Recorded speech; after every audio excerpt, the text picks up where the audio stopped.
Hello all, എല്ലാവർക്കും നമസ്കാരം. കോമ്പറ്റീറ്ററിന്റെ മറ്റൊരു ക്ലാസ്സിലേക്ക് ഏവർക്കും ഹൃദ്യമായ സ്വാഗതം. എന്റെ പേര് ഭരത്. നമ്മൾ ഇന്ന് ഡിസ്കസ് ചെയ്യാൻ പോകുന്നത് ഇന്ത്യൻ ജിയോഗ്രഫിയിലെ വളരെ പ്രധാനപ്പെട്ട ഘടകങ്ങളിൽ ഒന്നാണ്. അതിന്റെ ബേസിക്സ് ആൻഡ് ഇൻട്രൊഡക്ഷൻ എന്ന് പറയുന്ന ഒരു ടോപ്പിക്കാണ്. ബേസിക്സ് ആൻഡ് ഇൻട്രൊഡക്ഷനിൽ എന്താ ഇത്ര ഇമ്പോർട്ടന്റ് എന്ന് ചോദിച്ചാൽ ഒട്ടനവധി ചോദ്യങ്ങൾ ഇന്ത്യൻ ജിയോഗ്രഫി പേഴ്സ്പെക്റ്റീവിൽ നിന്നുമുണ്ട്. അതിന്റെ അടിസ്ഥാന വിവരങ്ങൾ, ഇന്ത്യയുടെ ഭൂമിശാസ്ത്രപരമായിട്ടുള്ള അടിസ്ഥാന വിവരങ്ങളിൽ നിന്ന് ഒരുപാട് ചോദ്യങ്ങൾ ചോദിച്ച് നമ്മൾ കണ്ടിട്ടുണ്ട്. അപ്പോൾ ഈ അടിസ്ഥാന വിവരങ്ങൾക്ക് അത്ര കണ്ട് പ്രാധാന്യം കൊടുത്ത് നോക്കേണ്ടതുണ്ട്. ഫാക്ച്വൽ ആയിട്ടുള്ള ചോദ്യങ്ങളായും സ്റ്റേറ്റ്മെന്റ് ടൈപ്പിലുള്ള ചോദ്യങ്ങളായിട്ടും പെർട്ടിക്കുലർലി ഫോർ നമ്മളിപ്പോൾ ഡിഗ്രി ലെവൽ എക്സാംസിന്റെ പ്രിപ്പറേഷൻ കൺസിഡർ ചെയ്ത് നോക്കുമ്പോൾ അല്ലെങ്കിൽ ആ ഒരു പെർസ്പെക്റ്റീവിൽ പഠിക്കുമ്പോൾ കൂടുതൽ ഇമ്പോർട്ടൻസ് കൊടുക്കേണ്ടത് ഇതിന്റെ സ്റ്റേറ്റ്മെന്റ് ടൈപ്പിലുള്ള ചോദ്യങ്ങൾ നമ്മൾ എക്സ്പെക്ട് ചെയ്യണം. അപ്പൊ സ്റ്റേറ്റ്മെന്റ് ടൈപ്സിലുള്ള ചോദ്യങ്ങളിലൊക്കെ ഈ ബേസിക് ഫാക്ട്സ് ഒക്കെ സുലഭമായിട്ട് പ്രത്യക്ഷപ്പെടുന്നത് നമുക്ക് കാണാൻ സാധിക്കും. അപ്പോൾ ആ ഒരു പ്രത്യക്ഷപ്പെടലിന്റെ അടിസ്ഥാനത്തിൽ നമ്മൾ ഇന്ത്യയുടെ അടിസ്ഥാന വിവരങ്ങളൊക്കെ തന്നെയും പഠിച്ചു മാറ്റിയിട്ടുണ്ടാകണമെന്നത് വളരെയധികം ഇമ്പോർട്ടന്റ് ആയിട്ടുള്ള ഒരു വസ്തുതയാണ്. സോ ഇന്നത്തെ ഈ ഒരു സെഷനിൽ നമ്മൾ ഡിസ്കസ് ചെയ്യാൻ പരമാവധി ശ്രമിക്കുന്നതും ആ ഒരു ഇൻട്രൊഡക്ഷൻ ബേസ് ചെയ്തിട്ടുള്ള കോൺസെപ്റ്റുകളാണെന്ന് ഒന്നറിഞ്ഞിരിക്കുക. അപ്പോൾ ഇന്ത്യൻ ജിയോഗ്രഫിയിൽ ഇൻട്രൊഡക്ഷൻ ആൻഡ് ബേസിക്സ് എന്ന് പറയുന്ന ടോപ്പിക്കിലേക്ക് ഇവർക്കും ഒരിക്കൽ കൂടി സ്വാഗതം. നമ്മൾ തുടങ്ങുകയാണ് ഇന്ത്യയുടെ ലൊക്കേഷൻ തന്നെ പറഞ്ഞുകൊണ്ട്. അതിനു മുൻപ് നമ്മൾ ആ ഒരു സിലബസിനൊന്ന് മനസ്സിലാക്കി വെക്കാം.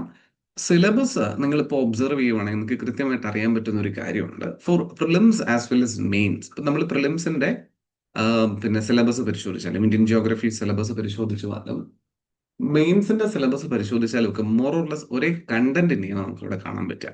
ശരിയല്ലേ? രണ്ടിലും യെസ്, മോർ ഓർ ലെസ് ഒരേ കണ്ടന്റ് കാണാൻ പറ്റുക. Physiography, States and it features, northern mountain ranges, reverse, Great Northern Plains, Peninsular Plateau, Coastal Plains, climate, vegetation, agriculture, mineral resources and transportation as well as energy sources. ഈ ഒരു നിങ്ങൾക്ക് തന്നിരിക്കുന്ന syllabus എന്താണോ ഈ syllabus തന്നെയാണ് പ്രിലിംസിനും മെയിൻസിനും രണ്ടിനും ഉപയോഗിച്ചിരിക്കുന്ന സിലബസ് എന്ന് മനസ്സിലാക്കുക. അത് ഒരു കാര്യം. രണ്ട്, ഈ സിലബസിൽ തന്നെ ഇൻക്ലൂഡ് ചെയ്തിരിക്കുന്ന ഈ പോർഷൻസിന് പുറത്തു എന്നുള്ള, ഫോർ എക്സാമ്പിൾ ഇപ്പൊ നമുക്ക് ഇതിനകത്ത് ഫിസിക്കൽ ജിയോഗ്രഫി നോക്കിയാൽ പോലും സോളാർ സിസ്റ്റം എന്ന കോൺസെപ്റ്റിനെ പറ്റി പറഞ്ഞിട്ടുണ്ടാവില്ല. എന്നിട്ടും സോളാർ സിസ്റ്റം ബേസ് ചെയ്തിട്ടുള്ള ചോദ്യങ്ങൾ ജിയോഗ്രഫിക്കകത്തുനിന്ന് തന്നെ കയറി വരുമൊക്കെ ചെയ്യാം. അതായത് ഇവിടെ ഈ തന്നിരിക്കുന്ന ഇപ്പൊ ഫിസിയോഗ്രഫി മുതലുള്ള കാര്യങ്ങളാണ് പ്രധാനമായി ഇതിനകത്ത് പഠിക്കാൻ പറഞ്ഞിരിക്കുന്നത്. ഇതിനകത്ത് ഈ ബേസിക്സ് ആൻഡ് ഇൻട്രൊഡക്ഷൻ എന്ന് പറയുന്ന ഒരു ടോപ്പിക്കിനെ പറ്റിയിട്ടുള്ള പരാമർശം ആസ് സച്ച് നടത്തിയിട്ടില്ല. പക്ഷെ ഈവൻ ദോ ആ ഒരു പരാമർശം ഇവിടെ ഇല്ലെങ്കിൽ പോലും ആ ഒരു ഏരിയക്കകത്തുനിന്ന് ചോദ്യങ്ങൾ ചോദിച്ച് കാണാറുണ്ട്. അതായത് ഈ സിലബസിനോട് വളരെ നീതി പുലർത്തി നമ്മൾ പഠിക്കണം എന്നതിനോടൊപ്പം തന്നെ നിങ്ങൾ മനസ്സിലാക്കേണ്ട മറ്റൊരു വസ്തുത എന്ന് പറയുന്നത് ഈ സിലബസിന് പുറത്തു നിന്നുള്ള ചോദ്യങ്ങളും ആര് ചോദിക്കാം? PS ചോദിക്കാം. അത് നമ്മൾ ഉൾക്കൊള്ളണം എന്നുള്ളതാണ്. സോ നമ്മൾ ഇൻട്രൊഡക്ഷൻ പാർട്ടിലേക്ക് നേരെ പോവുകയാണ്. തുടങ്ങുന്നത് തന്നെ ഇന്ത്യയുടെ ലൊക്കേഷൻ ബേസ് ചെയ്തിട്ടാണ്. To identify any location on the global map, നമ്മളിപ്പോൾ മാപ്പിലുള്ള അല്ലെങ്കിൽ ഏതൊരു പ്രദേശം ഗ്ലോബിൽ ഐഡന്റിഫൈ ചെയ്യാനുള്ള ശ്രമം നടത്തി, അല്ലെങ്കിൽ ഭൂമിയിൽ ഏതൊരു പ്രദേശം ഐഡന്റിഫൈ ചെയ്യാനുള്ള ശ്രമം നടത്തുമ്പോഴും എനിക്കറിയാവുന്ന ഒരു വസ്തുത, I need 2 lines to find out 1 point. എനിക്ക് ചുരുങ്ങിയത് 2 വരെയെങ്കിലും വേണം ഒരു പോയിന്റ് കണ്ടെത്താൻ. ശരിയല്ലേ? ഇപ്പൊ ഇവിടെ ഞാൻ 2 ലൈൻ പരസ്പരം ക്രോസ് ചെയ്യുന്ന പോലെ വരച്ചിട്ടുണ്ട്. ആൻഡ് ആ crossing of the lines give rise to a point. ഇവിടെ എനിക്കൊരു പോയിന്റ് കണ്ടുപിടിക്കാൻ സാധിച്ചു. റൈറ്റ്? ശരിയല്ലേ? ഇതാണ് ഞാൻ കണ്ടെത്തിയ പോയിന്റ് എന്ന് പറയുന്നത്. അപ്പോൾ ഒരു പോയിന്റ് എനിക്ക് ലൊക്കേറ്റ് ചെയ്യണമെന്നുണ്ടെങ്കിൽ I need at least 2 lines. 2 lines എങ്കിലും ഉണ്ടെങ്കിലാണ് എനിക്കൊരു പോയിന്റ് ലൊക്കേറ്റ് ചെയ്യാൻ പറ്റുക. ഭൂമിയിൽ ഇത്തരത്തില് ലൊക്കേഷൻസ് ഐഡന്റിഫൈ ചെയ്യുന്നതിനും മറ്റുമൊക്കെ ആയിട്ട് we have studied or we will be studying A certain group of lines. ഒരു കപ്പിൾ ഓഫ് ലൈൻസ് നമ്മൾ ഇതിനകത്ത് പഠിക്കും. എന്താ പറയുക, ഒരു ഗ്രൂപ്പ് ഓഫ് ലൈൻ നമ്മൾ പഠിക്കും. ആ ലൈൻസിനെ വിളിക്കുന്ന പേരാണ് ലാറ്റിറ്റ്യൂഡ്സ് ആൻഡ് ലോഞ്ചിറ്റ്യൂഡ്സ്. ആ ലൈൻസിനെ വിളിക്കുന്ന പേരാണ് ലാറ്റിറ്റ്യൂഡുകളും ലോഞ്ചിറ്റ്യൂഡുകളും എന്ന് പറയാം. ഇതിൽ പൂർണ്ണമായും ഹൊറിസോണ്ടൽ ആയിട്ട് വരയ്ക്കുന്ന വരകളെ നമ്മൾ ലാറ്റിറ്റ്യൂഡുകൾ എന്ന് വിളിക്കും. Horizontal lines are called latitudes and vertical lines are called longitude. അക്ഷാംശവും രേഖാംശവും. Okay, latitude as well as longitude. അപ്പൊ ഈ 2 വരകളും കൊണ്ട് എനിക്കൊരു പോയിന്റ് ലൊക്കേറ്റ് ചെയ്യാൻ സാധിക്കും. ഈ 2 വരകളും കൊണ്ട് എനിക്കൊരു പ്രദേശത്തെ മാർക്ക് ചെയ്യുവാൻ സാധിക്കും. എത്രത്തോളം ലാറ്റിറ്റ്യൂഡ്സിന് ഇടയിലാണ് ഇത് നിൽക്കുക, എത്ര കണ്ട് ലോഞ്ചിറ്റ്യൂഡ്സിന് ഇടയിലാണ് ഇത് നിൽക്കുക എന്നുള്ളതിനെയൊക്കെ നിങ്ങൾക്ക് പറയാനായിട്ട് സാധിക്കും. അങ്ങനെ ഭൂമിയെ ശരിക്കും 2 അർദ്ധഗോളങ്ങളായിട്ട്, 2 ഹെമിസ്ഫിയർ ആയിട്ട് ഡിവൈഡ് ചെയ്യുന്നു എന്ന വണ്ണം നമ്മൾ മനസ്സിലാക്കുന്ന ഭൂമിയുടെ ഏകദേശം കൃത്യമായ പകുതിയിലൂടെ പാസ് ചെയ്ത് പോകുന്ന ലാറ്റിറ്റ്യൂഡിനെയാണ് നമ്മൾ അടിസ്ഥാനപരമായിട്ട് കൺസിഡർ ചെയ്തിരിക്കുന്ന ദ മേജർ സർക്കിൾ എന്നൊക്കെ വിളിക്കുന്ന 0 ഡിഗ്രി ലാറ്റിറ്റ്യൂഡ് എന്ന് പറയുന്ന otherwise called as the equator. ശരിയല്ലേ മക്കളെ? ഏതാണ് ഇക്വേറ്റർ? നിങ്ങൾ രണ്ടാമത്തെ ചിത്രം ചുവടെ തന്നിരിക്കുന്ന നോക്കിയാൽ അറിയാം, ഈ ഒരു ഭാഗത്തൂടി മാർക്ക് ചെയ്തിരിക്കുന്ന ആ ഒരു വര അറിയപ്പെടുന്ന പേരാണ് ഇക്വേറ്റർ. എന്താണ് ഇക്വേറ്റർ? This is equator. ഇത് നമ്മുടെ ഇക്വേറ്റർ ആണ്. 0 ഡിഗ്രി ലാറ്റിറ്റ്യൂഡ്, 0 ഡിഗ്രി ലാറ്റിറ്റ്യൂഡ് എന്ന ഇക്വേറ്റർ. അപ്പൊ ഈ ഇക്വേറ്റർ എസെൻഷ്യലി ഭൂമിയെ രണ്ടായിട്ട് ഡിവൈഡ് ചെയ്തു എന്ന് പറയാം. ഒരു ഈക്വൽ നോർത്തേൺ പാർട്ടും ഒരു ഈക്വൽ സദേൺ പാർട്ടുമായിട്ട്. ഈക്വൽ ഏരിയാസ് ആണ് മുകളിൽ താഴെ നമുക്ക് പറയാൻ പറ്റുക. ഗ്ലോബിനെ നടുക്ക് വെച്ച് ഡിവൈഡ് ചെയ്ത്, ഒരു കോഴിമുട്ട എടുത്ത് അതിന്റെ നടുക്ക് വെച്ച് നമ്മൾ ഡിവൈഡ് ചെയ്ത് മുട്ടക്കറി ഉണ്ടാക്കാനായിട്ട് ഉപയോഗിക്കുന്നത് പോലെയുള്ള ഡിവിഷനാണ് ഇവിടെ ഈ ഇക്വേറ്റർ എന്ന ലാറ്റിറ്റ്യൂഡ്, 0 ഡിഗ്രി ലാറ്റിറ്റ്യൂഡ് കാഴ്ചവെക്കുന്നത്. അപ്പൊ ഈ ഇക്വറ്റോറിയൽ ഡിവിഷൻ വന്നതിന് ശേഷം ഇന്ത്യയുടെ ലൊക്കേഷൻ നോക്കിക്കഴിഞ്ഞാൽ അത് നോർത്തിലാണോ സൗത്തിലാണോ എന്നുള്ളത് ആദ്യമേ മനസ്സിലാക്കേണ്ട ഒരു അടിസ്ഥാന ഫാക്റ്റ് ആണ്. ഇതിൽ പലരും പ്രിലിംസിനൊക്കെ പഠിച്ച കുട്ടികളാണ് എന്നുണ്ടെങ്കിൽ യു മസ്റ്റ് ഹവ് നോട്ടീസ്ഡ്, അല്ലെങ്കിൽ you know this fact, but any how ഒന്ന് റിവൈസ് ചെയ്തിരിക്കുന്ന പോലെ കൺസിഡർ ചെയ്ത് പോവുക. ഓക്കെ, എവിടെയാ മക്കളെ ഇന്ത്യ ഇരിക്കുക? On the northern hemisphere, right? India is located on the northern hemisphere നമുക്ക് പറയാം. ക്ലിയർ അല്ലേ? ഏതായിരിക്കുന്നു ഇന്ത്യ? നോർത്തിലാണ്. അപ്പൊ ഈ ഹെമിസ്ഫിയറുകൾ പരിശോധിക്കുമ്പോൾ ഉത്തരാർദ്ധഗോളം അല്ലെങ്കിൽ നോർത്തേൺ ഹെമിസ്ഫിയർ ലൊക്കേറ്റ് ചെയ്തിരിക്കുന്നയാളാണ് ഇന്ത്യ എന്ന് പറയുന്നത്. സിമിലർലി നമ്മളിപ്പോൾ ഭൂമിയെ നടുവിൽ വെച്ച് കട്ട് ചെയ്ത ഈ ലാറ്റിറ്റ്യൂഡിനെ നമ്മൾ പഠിച്ചു, 0 ഡിഗ്രി ലാറ്റിറ്റ്യൂഡ്, അല്ലെങ്കിൽ അതിനെ ഇക്വേറ്റർ എന്ന് നമ്മൾ വിളിച്ചു. സമാനമായ രീതിയിൽ ഭൂമിയെ രണ്ടായി പിളർക്കുന്ന ഒരു ലോഞ്ചിറ്റ്യൂഡിനെയും നമുക്ക് വരയ്ക്കാം. ആ ലോഞ്ചിറ്റ്യൂഡിനെ വിളിക്കുന്ന പേര് 0 ഡിഗ്രി ലോഞ്ചിറ്റ്യൂഡ്, അല്ലെങ്കിൽ അതിനെ പ്രൈം മെറിഡിയൻ എന്ന് ഇംഗ്ലീഷിൽ പറയും. എന്ത് വിളിക്കാറുണ്ട് മക്കളെ? പ്രൈം മെറിഡിയൻ എന്ന് ഇംഗ്ലീഷിൽ വിളിക്കാറുണ്ട്. പ്രൈം മെറിഡിയൻ, 0 ഡിഗ്രി ഇക്വേറ്റർ, അല്ലെങ്കിൽ ഗ്രീനിച്ച് മെറിഡിയൻ, അതൊക്കെ പറയാം. നമുക്ക് അങ്ങോട്ട് പോകുമ്പോൾ അടുത്ത സ്ലൈഡിൽ നമുക്കത് കാണാം. എനി ഹൗ ആളെ നിങ്ങൾക്ക് മനസ്സിലായി, ശരിയല്ലേ?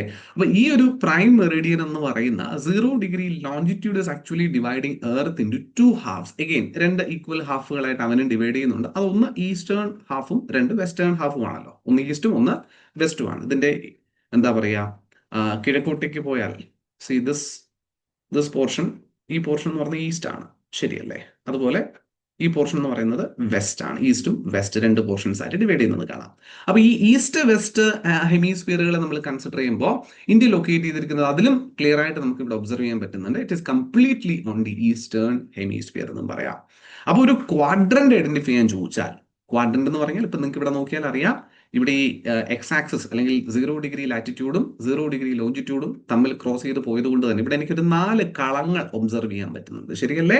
ഒന്നാമത്തെ കളം 1, 2, 3, 4, ഇങ്ങനെ 4 കളങ്ങൾ എനിക്കിവിടെ ഫോം ചെയ്തിരിക്കുന്നത് കാണാൻ പറ്റും. അതിൽ ഈ നോർത്ത് ഈസ്റ്റേൺ, ഇതിനെ ഈ ഒരു കളത്തെയാണ് നമ്മൾ ക്വാഡ്രന്റ് എന്ന രീതിയിൽ വിളിക്കുക. ഇതിൽ ഒരു കളത്തെയാണ് നമ്മൾ ക്വാഡ്രന്റ് എന്ന് വിളിക്കുക. ക്വാഡ് 4 എണ്ണത്തിൽ ഒരെണ്ണം, അതിനാണ് ക്വാഡ്രന്റ് എന്ന് വിളിക്കുക. അപ്പൊ ഇതിൽ ഏത് ക്വാഡ്രന്റിലാണ് ഇന്ത്യ ഉള്ളതെന്ന് പറഞ്ഞാൽ നോർത്തിലാണ്, ഈസ്റ്റിലുമാണ്, ശരിയല്ലേ? ഇതല്ലേ ക്വാഡ്രന്റ്? ഇന്ത്യ നിലവിലുള്ള ക്വാഡ്രന്റ് ഇതാണ്. ഈ ക്വാഡ്രന്റ് ഏതാണ്? North as well as east. അപ്പൊ നോർത്ത് ഈസ്റ്റേൺ ക്വാഡ്രന്റിലാണ് ആര് സ്ഥിതി ചെയ്യുന്നത് വ്യക്തമായിട്ട് നമുക്ക് മനസ്സിലാക്കാൻ പറ്റുന്നു. ഇന്ത്യ എന്ന നമ്മുടെ ഭൂപ്രദേശം നിലകൊള്ളുന്നത് മനസ്സിലാക്കുന്നത് entire India lies on the north eastern quadrant എന്ന് നിസ്സംശയം പറയാം. എൻറ്റയർ ഇന്ത്യ എന്ന് ഞാൻ എടുത്തു പറയാൻ കാരണം, India is not just the mainland India. നമ്മളിപ്പോ ഈ മാപ്പിൽ കാണുന്ന ആ ഒരു ചുവന്ന നിറത്തിൽ കാണുന്നത് മാത്രമാണോ ഇന്ത്യ എന്ന് ചോദിച്ചാൽ, it is not the complete India. India is എന്താ പറയാ, having its own island groups as well. അല്ല, ഇന്ത്യക്ക് ആ ഒരു മെയിൻലാൻഡ് ഇന്ത്യക്ക് പുറമെ 2 ദ്വീപ സമൂഹങ്ങളും കൂടി നിലവിലുണ്ട്. ആ 2 ദ്വീപ സമൂഹങ്ങളാണ് ലക്ഷദ്വീപും ആൻഡമാൻ ആൻഡ് നിക്കോബാർ ഐലൻഡ് ഗ്രൂപ്പുകൾ. അപ്പൊ ഈ 2 ഐലൻഡ് ഗ്രൂപ്പുകൾ കടലിൽ സ്കാറ്ററായി കാണുന്നത് ഇന്ത്യ എന്ന ഈ പ്രധാന ഇന്ത്യ കാണുന്നതിനേക്കാൾ വീണ്ടും സൗത്ത് വേർഡ് ആയിട്ട് പോകുമ്പോഴാണ് നമുക്കത് കാണാൻ പറ്റുക. ആ പ്രദേശവും ഇൻക്ലൂഡ് ചെയ്താൽ പോലും ഈ പറയുന്ന നോർത്തേൺ ഹെമിസ്ഫിയറിലും ഈസ്റ്റേൺ ഹെമിസ്ഫിയറിലും തന്നെയാണ്. അതുകൊണ്ട് തന്നെ നോർത്ത് ഈസ്റ്റേൺ ക്വാഡ്രന്റിലാണ് ആര് സ്ഥിതി ചെയ്യുന്നതെന്ന് പറയാം, ഇന്ത്യയുടെ ലൊക്കേഷൻ എന്ന് പറയാം. ഇന്ത്യയുടെ ലൊക്കേഷൻ ഐഡന്റിഫൈ ചെയ്യുന്നതിന് വേണ്ടിയിട്ട് ലാറ്റിറ്റ്യൂഡുകളും ലോഞ്ചിറ്റ്യൂഡുകളും ഉപയോഗിച്ചിട്ടുണ്ട്. ഇന്ത്യ ഒരു വലിയ രാജ്യമായതുകൊണ്ട് തന്നെ ഒരു ലാറ്റിറ്റ്യൂഡും ഒരു ലോഞ്ചിറ്റ്യൂഡും ഉപയോഗിച്ച് എനിക്ക് ഇന്ത്യയുടെ ഒരു പ്രിസൈസ് ലൊക്കേഷൻ പറയാൻ പറ്റില്ല. എനിക്കൊരു ഒരു സ്ഥലത്തിന്റെ പറയാം. ഇപ്പൊ ഡൽഹിയുടെ, അല്ലെങ്കിൽ തിരുവനന്തപുരത്തിന്റെ, അല്ലെങ്കിൽ തിരുവനന്തപുരത്ത് തന്നെയുള്ള മറ്റൊരു പർട്ടിക്കുലർ പിൻകോഡിന്റെ ഒരു ലൊക്കേഷൻ കണ്ടുപിടിക്കാനൊക്കെ എനിക്ക് ഒരു ലൈൻസ് ഉപയോഗിക്കും, ഒരു ലാറ്റിറ്റ്യൂഡും ഒരു ലോഞ്ചിറ്റ്യൂഡും ഉപയോഗിച്ച് പറയാമെങ്കിലും ഇന്ത്യ എന്നൊരു വളരെ വിസ്തൃതമായ ഏകദേശം 32 ലക്ഷം സ്ക്വയർ കിലോമീറ്ററിൽ കൂടുതൽ വലിപ്പമുള്ളൊരു രാജ്യത്തെ സംബന്ധിച്ചിടത്തോളം എനിക്ക് ഒരൊറ്റ ലാറ്റിറ്റ്യൂഡ് ലോഞ്ചിറ്റ്യൂഡ് ഉപയോഗിച്ച് ഒരിക്കലും ഇന്ത്യയുടെ ലൊക്കേഷൻ പറയാൻ പറ്റത്തില്ല. അതുകൊണ്ട് തന്നെ ഇന്ത്യയിൽ latitudinal range and longitudinal range നമ്മൾ പറയും. ഇത്ര ലാറ്റിറ്റ്യൂഡ് മുതൽ ഇത്ര ലാറ്റിറ്റ്യൂഡ് വരെ, അല്ലെങ്കിൽ ഇത്രാമത്തെ ലോഞ്ചിറ്റ്യൂഡ് മുതൽ ഇത്ര ലോഞ്ചിറ്റ്യൂഡ് വരെയാണ് ഇന്ത്യ നിലകൊള്ളുന്നത്, അല്ലെങ്കിൽ അതിനുള്ളിലാണ് ഇന്ത്യ എന്ന രാജ്യം നിലകൊള്ളുന്നതെന്നാണ് നമുക്ക് പറയാൻ സാധിക്കും. Because it is A huge country, അത്യാവശ്യം വലുപ്പമുള്ള, ലോകരാജ്യങ്ങളിൽ 7ാമത്തെ ഏറ്റവും വലുപ്പമേറിയ രാജ്യമാണ് ഇന്ത്യ, അല്ലെ? അപ്പൊ ആ വലുപ്പാടിസ്ഥാനത്തിൽ ഏഷ്യൻ കോണ്ടിനെന്റിൽ സ്ഥിതി ചെയ്യുന്ന ഒരു സൗത്ത് ഏഷ്യൻ രാജ്യമായ ഇന്ത്യ ഈ ഒരു ലാറ്റിറ്റ്യൂഡിനൽ ലോഞ്ചിറ്റ്യൂഡ് റേഞ്ചിനുള്ളിലാണ് നിലനിൽക്കുന്നതെന്ന് പറയാൻ സാധിക്കുള്ളൂ. ഇന്ത്യ പൊതുവെ ഇപ്പൊ നമുക്ക് ഈ ഒരു ചിത്രത്തിനകത്തു തന്നെ കാണാൻ പറ്റുന്നത് it is situated close to the equator. ശരിയല്ലേ? ഏകദേശം ഇക്വേറ്ററിന് വളരെയധികം സമീപത്തായിട്ടാണ് ഇന്ത്യ എന്ന രാജ്യം സ്ഥിതി ചെയ്യുന്നത് നമുക്കറിയാം. ബിക്കോസ് ഇതാണ് നമ്മൾ ഈ കാണുന്ന വരെയാണ് ഇതിനകത്ത് ഇക്വേറ്റർ. ഇക്വേറ്ററിനോട് ക്ലോസ് ആയി നിൽക്കുന്ന ഒരു രാജ്യമാണ്. എന്നാൽ ഇക്വേറ്റർ കടന്നു പോകുന്ന ഒരു രാജ്യമാണോ എന്ന് ചോദിച്ചാൽ ഒരിക്കലും അല്ല. ഒരിക്കലും ഇന്ത്യയിലൂടെ ഭൂമധ്യരേഖ ഇക്വേറ്റർ 0 ഡിഗ്രി ലാറ്റിറ്റ്യൂഡ് ആ ഇക്വേറ്റർ കടന്നു പോകുന്നില്ല. It is close to equator എന്ന് പറയാനേ പറ്റുള്ളൂ. ഇക്വേറ്റർ 0 ഡിഗ്രിയാണ്. എന്നാൽ ഇന്ത്യ എന്ന നമ്മുടെ രാജ്യം ആരംഭിക്കുന്നത് 6 ഡിഗ്രി 4 മിനിറ്റ് നോർത്ത് ലാറ്റിറ്റ്യൂഡ് മുതലാണ്. എത്ര ഡിഗ്രി മക്കളെ? 6 ഡിഗ്രി നോർത്ത് ലാറ്റിറ്റ്യൂഡിൽ നിന്നാണ് ഇന്ത്യയുടെ ലാൻഡ് ഏരിയയുടെ തുടക്കം, അല്ലെങ്കിൽ ഇന്ത്യ എന്ന ടെറിട്ടറിയുടെ തുടക്കം എന്ന് പറയുന്നത്. അതിൽ തന്നെ പല ഗൈഡുകളിലും ഒരു മിസ്ഇൻഫർമേഷൻ നിങ്ങൾക്കുള്ളത്, ഇന്ത്യയുടെ അക്ഷാംശ വ്യാപ്തി അല്ലെങ്കിൽ ലാറ്റിറ്റ്യൂഡിനൽ റേഞ്ച് ഏറ്റവും സൗത്ത് ആയിട്ട് കാണുന്ന ഇന്ത്യയുടെ ലാറ്റിറ്റ്യൂഡ് ഏത് എന്ന ചോദ്യത്തിന് ഉത്തരമായിട്ട് പൊതുവെ പല ഗൈഡുകളിലെയും പരാമർശം 8 ഡിഗ്രി 4 മിനിറ്റ്സ് നോർത്ത് ലാറ്റിറ്റ്യൂഡ് എന്ന് കാണാറുണ്ട്. അതായത് 0 ഡിഗ്രി ഇക്വേറ്റർ നമുക്കറിയാം 0 ഡിഗ്രി, ആ 0 ഡിഗ്രിയിൽ നിന്ന് ഒരു 8 ഡിഗ്രി മാറിയിട്ട് 8 ഡിഗ്രി 4 മിനിറ്റിലാണ് ഇന്ത്യ എന്ന ലാൻഡ് തുടങ്ങുന്നത്. This is India. ഓക്കെ, ഇങ്ങനെ പോവാണ് ഇന്ത്യ എന്ന രാജ്യം. യെസ്, അപ്പൊ ഈ 8 ഡിഗ്രിയിലാണ് ഇന്ത്യ സ്റ്റാർട്ട് ചെയ്യുന്നത്. അപ്പൊ 0 ഡിഗ്രി അതിലും താഴെയാണ്, അല്ലെ? 0 ഡിഗ്രി അതിലും താഴെയാണ്. അപ്പൊ 8 ഡിഗ്രിയിലാണ് സ്റ്റാർട്ട് ചെയ്യുന്നതാണ്. നിങ്ങൾ ഇവിടെ ഈ ഫിഗർ നോക്കുന്ന സമയത്ത് ആ ഒരു ലാറ്റിറ്റ്യൂഡിൽ ഒരു എക്സ്റ്റെനെ മാർക്ക് ചെയ്തിട്ടുണ്ട്. ഏറ്റവും താഴെ കിടന്ന ലാറ്റിറ്റ്യൂഡ് ഇതാണ് ലാറ്റിറ്റ്യൂഡ്, ഇങ്ങനെ പാസ് ചെയ്ത് പോകും. Okay, this is our latitude.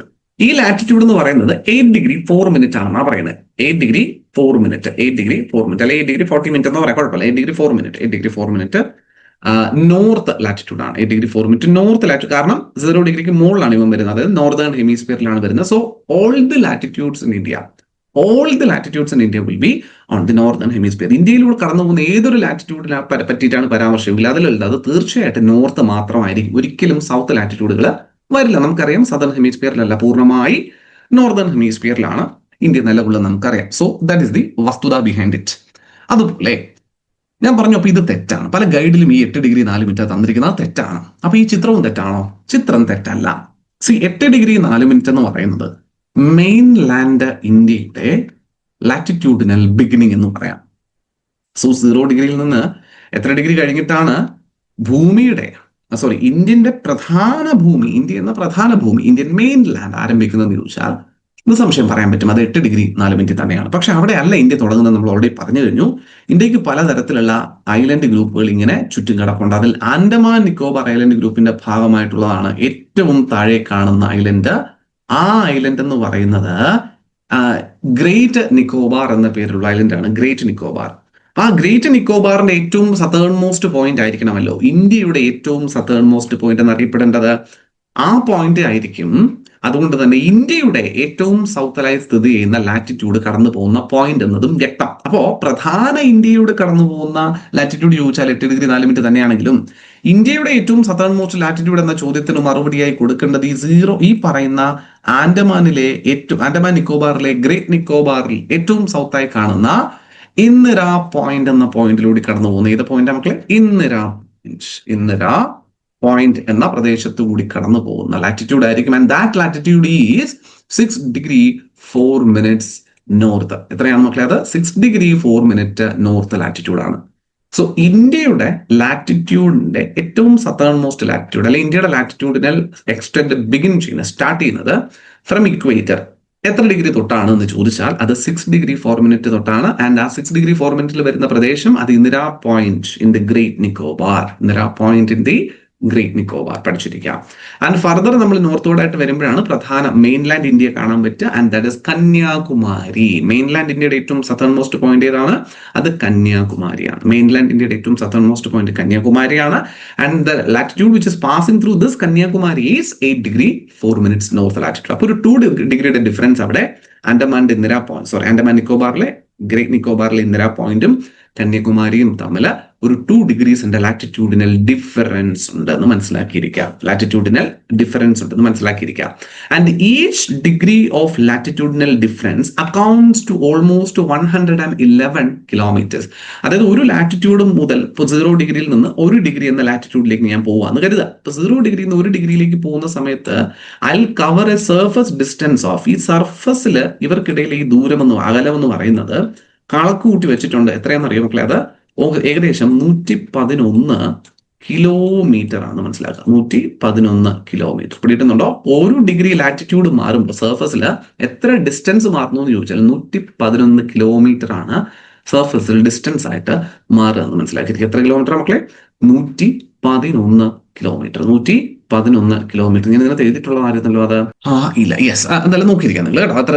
എത്ര കിലോമീറ്റർ മാറാം? 111 കിലോമീറ്റർ ആണ് മാറാൻ. ഒന്ന് നോട്ട് ചെയ്ത് വെച്ചേക്കാം കേട്ടോ. ലാറ്റിറ്റ്യൂഡ് 1 ഡിഗ്രി മാറുമ്പോൾ. അപ്പൊ ഇവിടെ ഈ കന്യാകുമാരിയും ഇന്ദിര പോയിന്റും തമ്മിൽ 2 ഡിഗ്രിയുടെ ഡിഫറൻസ് ഉണ്ടെന്നാണ് നമ്മൾ പറയുന്നത്. അതിനർത്ഥം 111 × 2 222 കിലോമീറ്റർ അല്ലെ, 222 കിലോമീറ്ററിന്റെ വ്യത്യാസം ഈ ഗ്രേറ്റ് നിക്കോബാറിൽ ഇന്ദിര പോയിന്റും കന്യാകുമാരിയും തമ്മിലുണ്ടെന്ന് സ്ട്രെയിറ്റ് ലൈൻ നമ്മൾ നോക്കിക്കഴിഞ്ഞാൽ കാണാൻ സാധിക്കും. പിടികിട്ടുന്നുണ്ടോ? അപ്പൊ ഫ്ലൈറ്റിൽ ട്രാവൽ ചെയ്യുന്ന ഒരാൾ 222 കിലോമീറ്റർ ട്രാവൽ ചെയ്തിട്ടായിരിക്കണം ഗ്രേറ്റ് നിക്കോബാറിലെ ഇന്ദിര പോയിന്റിൽ നിന്ന് കന്യാകുമാരിയിലേക്ക് എത്തിപ്പെടേണ്ടത്. എങ്ങനെ? ഈ നേരെയുള്ള വെർട്ടിക്കൽ ഡിസ്റ്റൻസ് ആണ് നമ്മൾ പറയുന്നത്. അപ്പൊ ചരിഞ്ഞ് ഇന്ദിര പോയിന്റിൽ നിന്ന് കന്യാകുമാരിയിലോട്ട് വരുമ്പോൾ ഡിസ്റ്റൻസ് കൂടുതലായിരിക്കും. ഇന്ദിര പോയിന്റിലെ ലാറ്റിറ്റ്യൂഡിൽ നിന്ന് കന്യാകുമാരിയിലെ ലാറ്റിറ്റ്യൂഡിലേക്കാണ് നിങ്ങൾക്ക് യാത്ര ചെയ്യേണ്ടെങ്കിൽ എത്ര ഡിസ്റ്റൻസ് കവർ ചെയ്യണം? ഫ്രം സ്ട്രെയിറ്റ് ലൈൻ ആയിട്ട് ഡിസ്റ്റൻസ് സ്ട്രെയിറ്റ് ആയിട്ട് നിങ്ങൾക്ക് അങ്ങോട്ടും ഇങ്ങോട്ട് പോകണമെങ്കിൽ നിങ്ങൾ അതായത് ഈ ഒരു പോയിന്റിൽ നിന്ന് ഈ ഒരു പോയിന്റിലേക്ക് ഇങ്ങനെ പോകാനായിട്ട് നിങ്ങൾ ട്രാവൽ ചെയ്യേണ്ടത് 222 കിലോമീറ്റർ നിങ്ങൾ ട്രാവൽ ചെയ്യേണ്ടി വരുന്നു എന്നുള്ളതാണ് വാസ്തവം. പിടികിട്ടുന്നുണ്ടോ? നേരെ മുകളിലേക്ക് ഇങ്ങനെ പോയാൽ. ക്ലിയർ ആണോ മക്കളെ? സെറ്റാണ്, പോർത്തിരിക്കുകയാണെങ്കിൽ. Okay, so the mainland India start from 8 degree 4 minute north, but India start from 6 degree 4 minute north. അപ്പൊ ഇന്ത്യയുടെ ഏറ്റവും സതേൺ മോസ്റ്റ് ലാറ്റിറ്റ്യൂഡ് ചോദിച്ചാൽ അത് 6 degree 4 minute ആണ്. മെയിൻലാൻഡ് ഇന്ത്യയുടെ ഏറ്റവും സതേൺ മോസ്റ്റ് പോയിന്റ് ചോദിച്ചാൽ അത് 8 degree 4 minute നോർത്തുമാണ്. And that is Kanyakumari. The other one is Indira Point. ഇത് വ്യക്തമായിട്ട് നമ്മൾ തിരിച്ചറിയേണ്ട ഒരു വസ്തുതയാണ്. ആൻഡ് വാട്ട് അബൌട്ട് ദി നോർത്തിന്റെ കാര്യത്തിൽ ഈ കൺസേൺസ് ഒന്നുമില്ല. നോർത്തിന്റെ കാര്യത്തിൽ ഒരു കൺസേൺ ഉണ്ട്. അതായത് നമ്മുടെ ഏറ്റവും നോർത്തേൺ മോസ്റ്റ് പോയിന്റ് എന്ന് പറയുന്നത് the former Jammu and Kashmir state. ഇന്ന് നമുക്കത് 2 കേന്ദ്രഭരണ പ്രദേശങ്ങളാണെന്ന് അറിയാം. ജമ്മു കശ്മീർ എന്ന് പറയുന്ന ഒരു union territory as well as Ladakh എന്ന് പറയുന്ന ഒരു union territory which is the largest union territory in India for that matter. നിങ്ങൾ അറിഞ്ഞിരിക്കാം, ഇന്ത്യയുടെ ഏറ്റവും വലിയ യൂണിയൻ ടെറിട്ടറിയാണ് ലഡാക്ക് എന്ന് പറയുന്നത്. അതിന് മുമ്പ് ഫോർമർ അത് ആൻഡമാൻ നിക്കോബാർ ഒക്കെ ആയിരുന്നു. പിന്നീട് അത് മാറുന്നുണ്ട്. ലഡാക്കിന്റെ ഫോർമേഷന് ശേഷം the largest union territory in India is Ladakh. അപ്പൊ ഈ ലഡാക്ക് ആൻഡ് ജമ്മു കശ്മീർ എന്ന് പറയുന്ന 2 കേന്ദ്രഭരണ പ്രദേശങ്ങളായി മാറ്റിയപ്പോ നിങ്ങൾക്ക് ഇവിടെ കാണാൻ പറ്റുന്ന ചിത്രത്തില് ദിസ് ഇസ് JNK. ഇതാണ് JNK, ജമ്മു ആൻഡ് കശ്മീർ എന്ന് പറയുന്നത്. Okay, this is JNK. And the north word portion, ഒരു ചരിഞ്ഞ് നിൽക്കുന്ന ഈ ഒരു എൻറ്റയർ പോർഷൻ എന്ന് പറയുന്നത് ദാറ്റ് ഇസ് ലഡാക്ക്. ഈ പറയുന്ന പോർഷനാണ് നമ്മുടെ ലഡാക്ക് എന്ന് പറയുന്നത്. This is Ladakh. So it is very evident from the figure itself. The northernmost point lies in the union territory of Ladakh. The southernmost point lies in the union territory of Andaman Nicobar. അത് വ്യക്തമായിട്ട് അറിഞ്ഞിരിക്കണേ. അതായത് ഇന്ത്യയുടെ ഏറ്റവും വടക്കേ അറ്റത്തെ പ്രദേശവും ഏറ്റവും തെക്കേ അറ്റത്തെ പ്രദേശവും രണ്ടും സ്ഥിതി ചെയ്യുന്നത് ഓരോ യൂണിയൻ ടെറിട്ടറികളായിട്ടാണ്. ഇത് 2 സംസ്ഥാനങ്ങളല്ല അല്ലെ? അതാണ് അതിന്റെ വസ്തുത. എന്നാൽ മെയിൻലാൻഡ് ഇന്ത്യയുടെ സതേൺ മോസ്റ്റ് പോയിന്റ് സംസ്ഥാനമാണ്. തമിഴ്നാട് എന്ന സ്റ്റേറ്റിലെ കന്യാകുമാരി എന്ന ഡിസ്ട്രിക്റ്റിന്റെ ഭാഗമായിട്ടാണ് ഉള്ളതെങ്കിലും ഏറ്റവും നോർത്തേൺ പോയിന്റും ഏറ്റവും സതേൺ മോസ്റ്റ് പോയിന്റും ഓഫ് ഇന്ത്യ എന്ന് കേട്ട് കഴിഞ്ഞാൽ അത് 2 യൂണിയൻ ടെറിട്ടറി. ഏറ്റവും മുകളിൽ വടക്ക് ലഡാക്ക് എന്ന യൂണിയൻ ടെറിട്ടറിയുടെ ഭാഗമായിട്ടും ഏറ്റവും തെക്ക് ആൻഡമാൻ നിക്കോബാറിലെ നിക്കോബാർ. യെസ്, എനിഹൗ ആൻഡമാൻ നിക്കോബാർ എന്ന യൂണിയൻ ടെറിട്ടറിയുടെ ഭാഗമായിട്ടുമാണ് കാണാൻ പറ്റുക. ആൻഡ് മറ്റൊരു വസ്തുതയുള്ള എന്താണെന്ന് വെച്ചാൽ ഈ ലഡാക്ക് എന്ന് പറയുന്ന union territory is not entirely occupied or controlled by the Indian government എന്ന് പറയേണ്ടി വരും. Because a small region north of the Ladakh portion is actually occupied by Kashmir. ഈ ഒരു പ്രദേശം കശ്മീർ അല്ലല്ലോ, Pakistan. And this region is what we call as the POK അഥവാ Pak occupied Kashmir എന്ന് വിളിക്കും. അതായത് ഈ ലഡാക്ക് എന്ന മേഖലയുടെ ഏറ്റവും വടക്കേ അറ്റത്ത് വരുന്ന പ്രദേശങ്ങൾ is unfortunately controlled by the Pakistan അത് അനധികൃതമായി പാകിസ്ഥാൻ കൈവശം വെച്ചിരിക്കുന്നതെന്നാണ് ഇന്ത്യ വിമർശനം ഉന്നയിച്ചിരിക്കുന്നതും ഇന്ത്യ പറഞ്ഞിരിക്കുന്നതും നമുക്കറിയാവുന്ന വസ്തുതയും അത് തന്നെയാണ്. പാകിസ്ഥാൻ അനധികൃതമായിട്ട് കൈവശം വച്ചിരിക്കുന്ന പാകിസ്ഥാന്റെ കടന്നുകയറ്റത്തിന്റെ ഉദാഹരണമായി കാണുന്ന ഒരു പ്രദേശമാണ് ഈ Pak occupied Kashmir. But essentially it is part of India. India believes that this portion, India not believes, India is actually claiming and we know that portion is actually ours. അത് നമ്മുടെ പോർഷൻ തന്നെയാണ്. 1947 സ്വാതന്ത്ര്യം കിട്ടുന്നതിന് തൊട്ട് അടുത്ത ദിവസം മുതൽ തുടങ്ങിയതാണ് കശ്മീർ പിടിച്ചെടുക്കുവാനുള്ള പാകിസ്ഥാന്റെ ശ്രമം എന്ന് പറയുന്നത്. അതിന്റെ ഭാഗമായിട്ടാണ് കശ്മീർ ആക്ച്വലി ഇന്ത്യയിലേക്ക് സീഡ് ചെയ്യപ്പെട്ടത്. അല്ലായിരുന്നെങ്കിൽ അതൊരു സ്വതന്ത്ര രാജ്യമായി നിന്നിരുന്നേനെ. എനിഹൗ ആ കശ്മീരിന്റെ ഏറ്റവും മുകളിലത്തെ പോർഷൻസ് ഇത്തരത്തിൽ അവർ അനധികൃതമായി പിടിച്ചെടുക്കി വെച്ചിരിക്കുന്നു. പക്ഷെ ഇന്ത്യയെ സംബന്ധിച്ചിടത്തോളം അത് നമ്മൾ മാറ്റർ ചെയ്യുന്ന കാര്യമല്ല, നമ്മൾ അത് അംഗീകരിക്കുന്ന കാര്യമല്ല എന്നതുകൊണ്ട് തന്നെ പാക് ഒക്കുപൈഡ് കശ്മീർ എന്ന് പറയുന്ന മേഖലയും ഇന്ത്യൻ മേഖല തന്നെ ആയിട്ട് തന്നെയാണ് നമ്മൾ മാപ്പ് വരയ്ക്കുകയും ഏത് ഫോറത്തിൽ നമ്മൾ പ്രസന്റ് ചെയ്യുകയും അത്തരത്തിൽ തന്നെയായിരിക്കും എന്നുള്ളതാണ്. And that region, the northern most region is 37 degree 6 minutes north. എത്ര ഡിഗ്രി മക്കളെ? 37 ഡിഗ്രി 6 മിനിറ്റ്സ് നോർത്ത്. നിങ്ങൾക്ക് ഫിഗറിനകത്തും കാണാൻ പറ്റും. 37 ഡിഗ്രി 6 മിനിറ്റ്സ് നോർത്ത് ലാറ്റിറ്റ്യൂഡിലാണ് വരിക. സോ എസെൻഷ്യലി ഇന്ത്യയുടെ ഏറ്റവും ദക്ഷിണ ഭാഗം സൗത്ത് പോർഷൻ എന്ന് പറയുന്നത് 6 ഡിഗ്രി 4 മിനിറ്റിൽ തുടങ്ങി ഏറ്റവും നോർത്തിൽ 37 ഡിഗ്രി 6 മിനിറ്റിൽ എൻഡ് ചെയ്തു. ഓൾമോസ്റ്റ് ഒരു 30 ഡിഗ്രീസ് പറയാം. ഓൾമോസ്റ്റ് ഒരു 30 ഡിഗ്രി റേഞ്ച്. ഓൾമോസ്റ്റ്, ഞാൻ എക്സാക്ട് നമ്പർ പറയുന്നില്ല, നമുക്ക് ഓൾമോസ്റ്റ് റേഞ്ച് മതി. ഓൾമോസ്റ്റ് ചോദിച്ചിട്ടുള്ളൂ. എത്ര വരുന്നുണ്ട് മക്കളെ?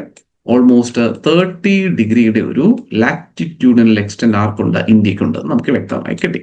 Okay, that is one point that we need to understand. Clear ആണല്ലോ? ഇത്രയും പറഞ്ഞ കാര്യങ്ങൾ വ്യക്തമാണെന്ന് പ്രതീക്ഷിക്കുന്നു. And then we move on to the longitudinal extent. Longitudinal aspect നോക്കുന്ന സമയത്ത്, let me clear the screen first. Yes.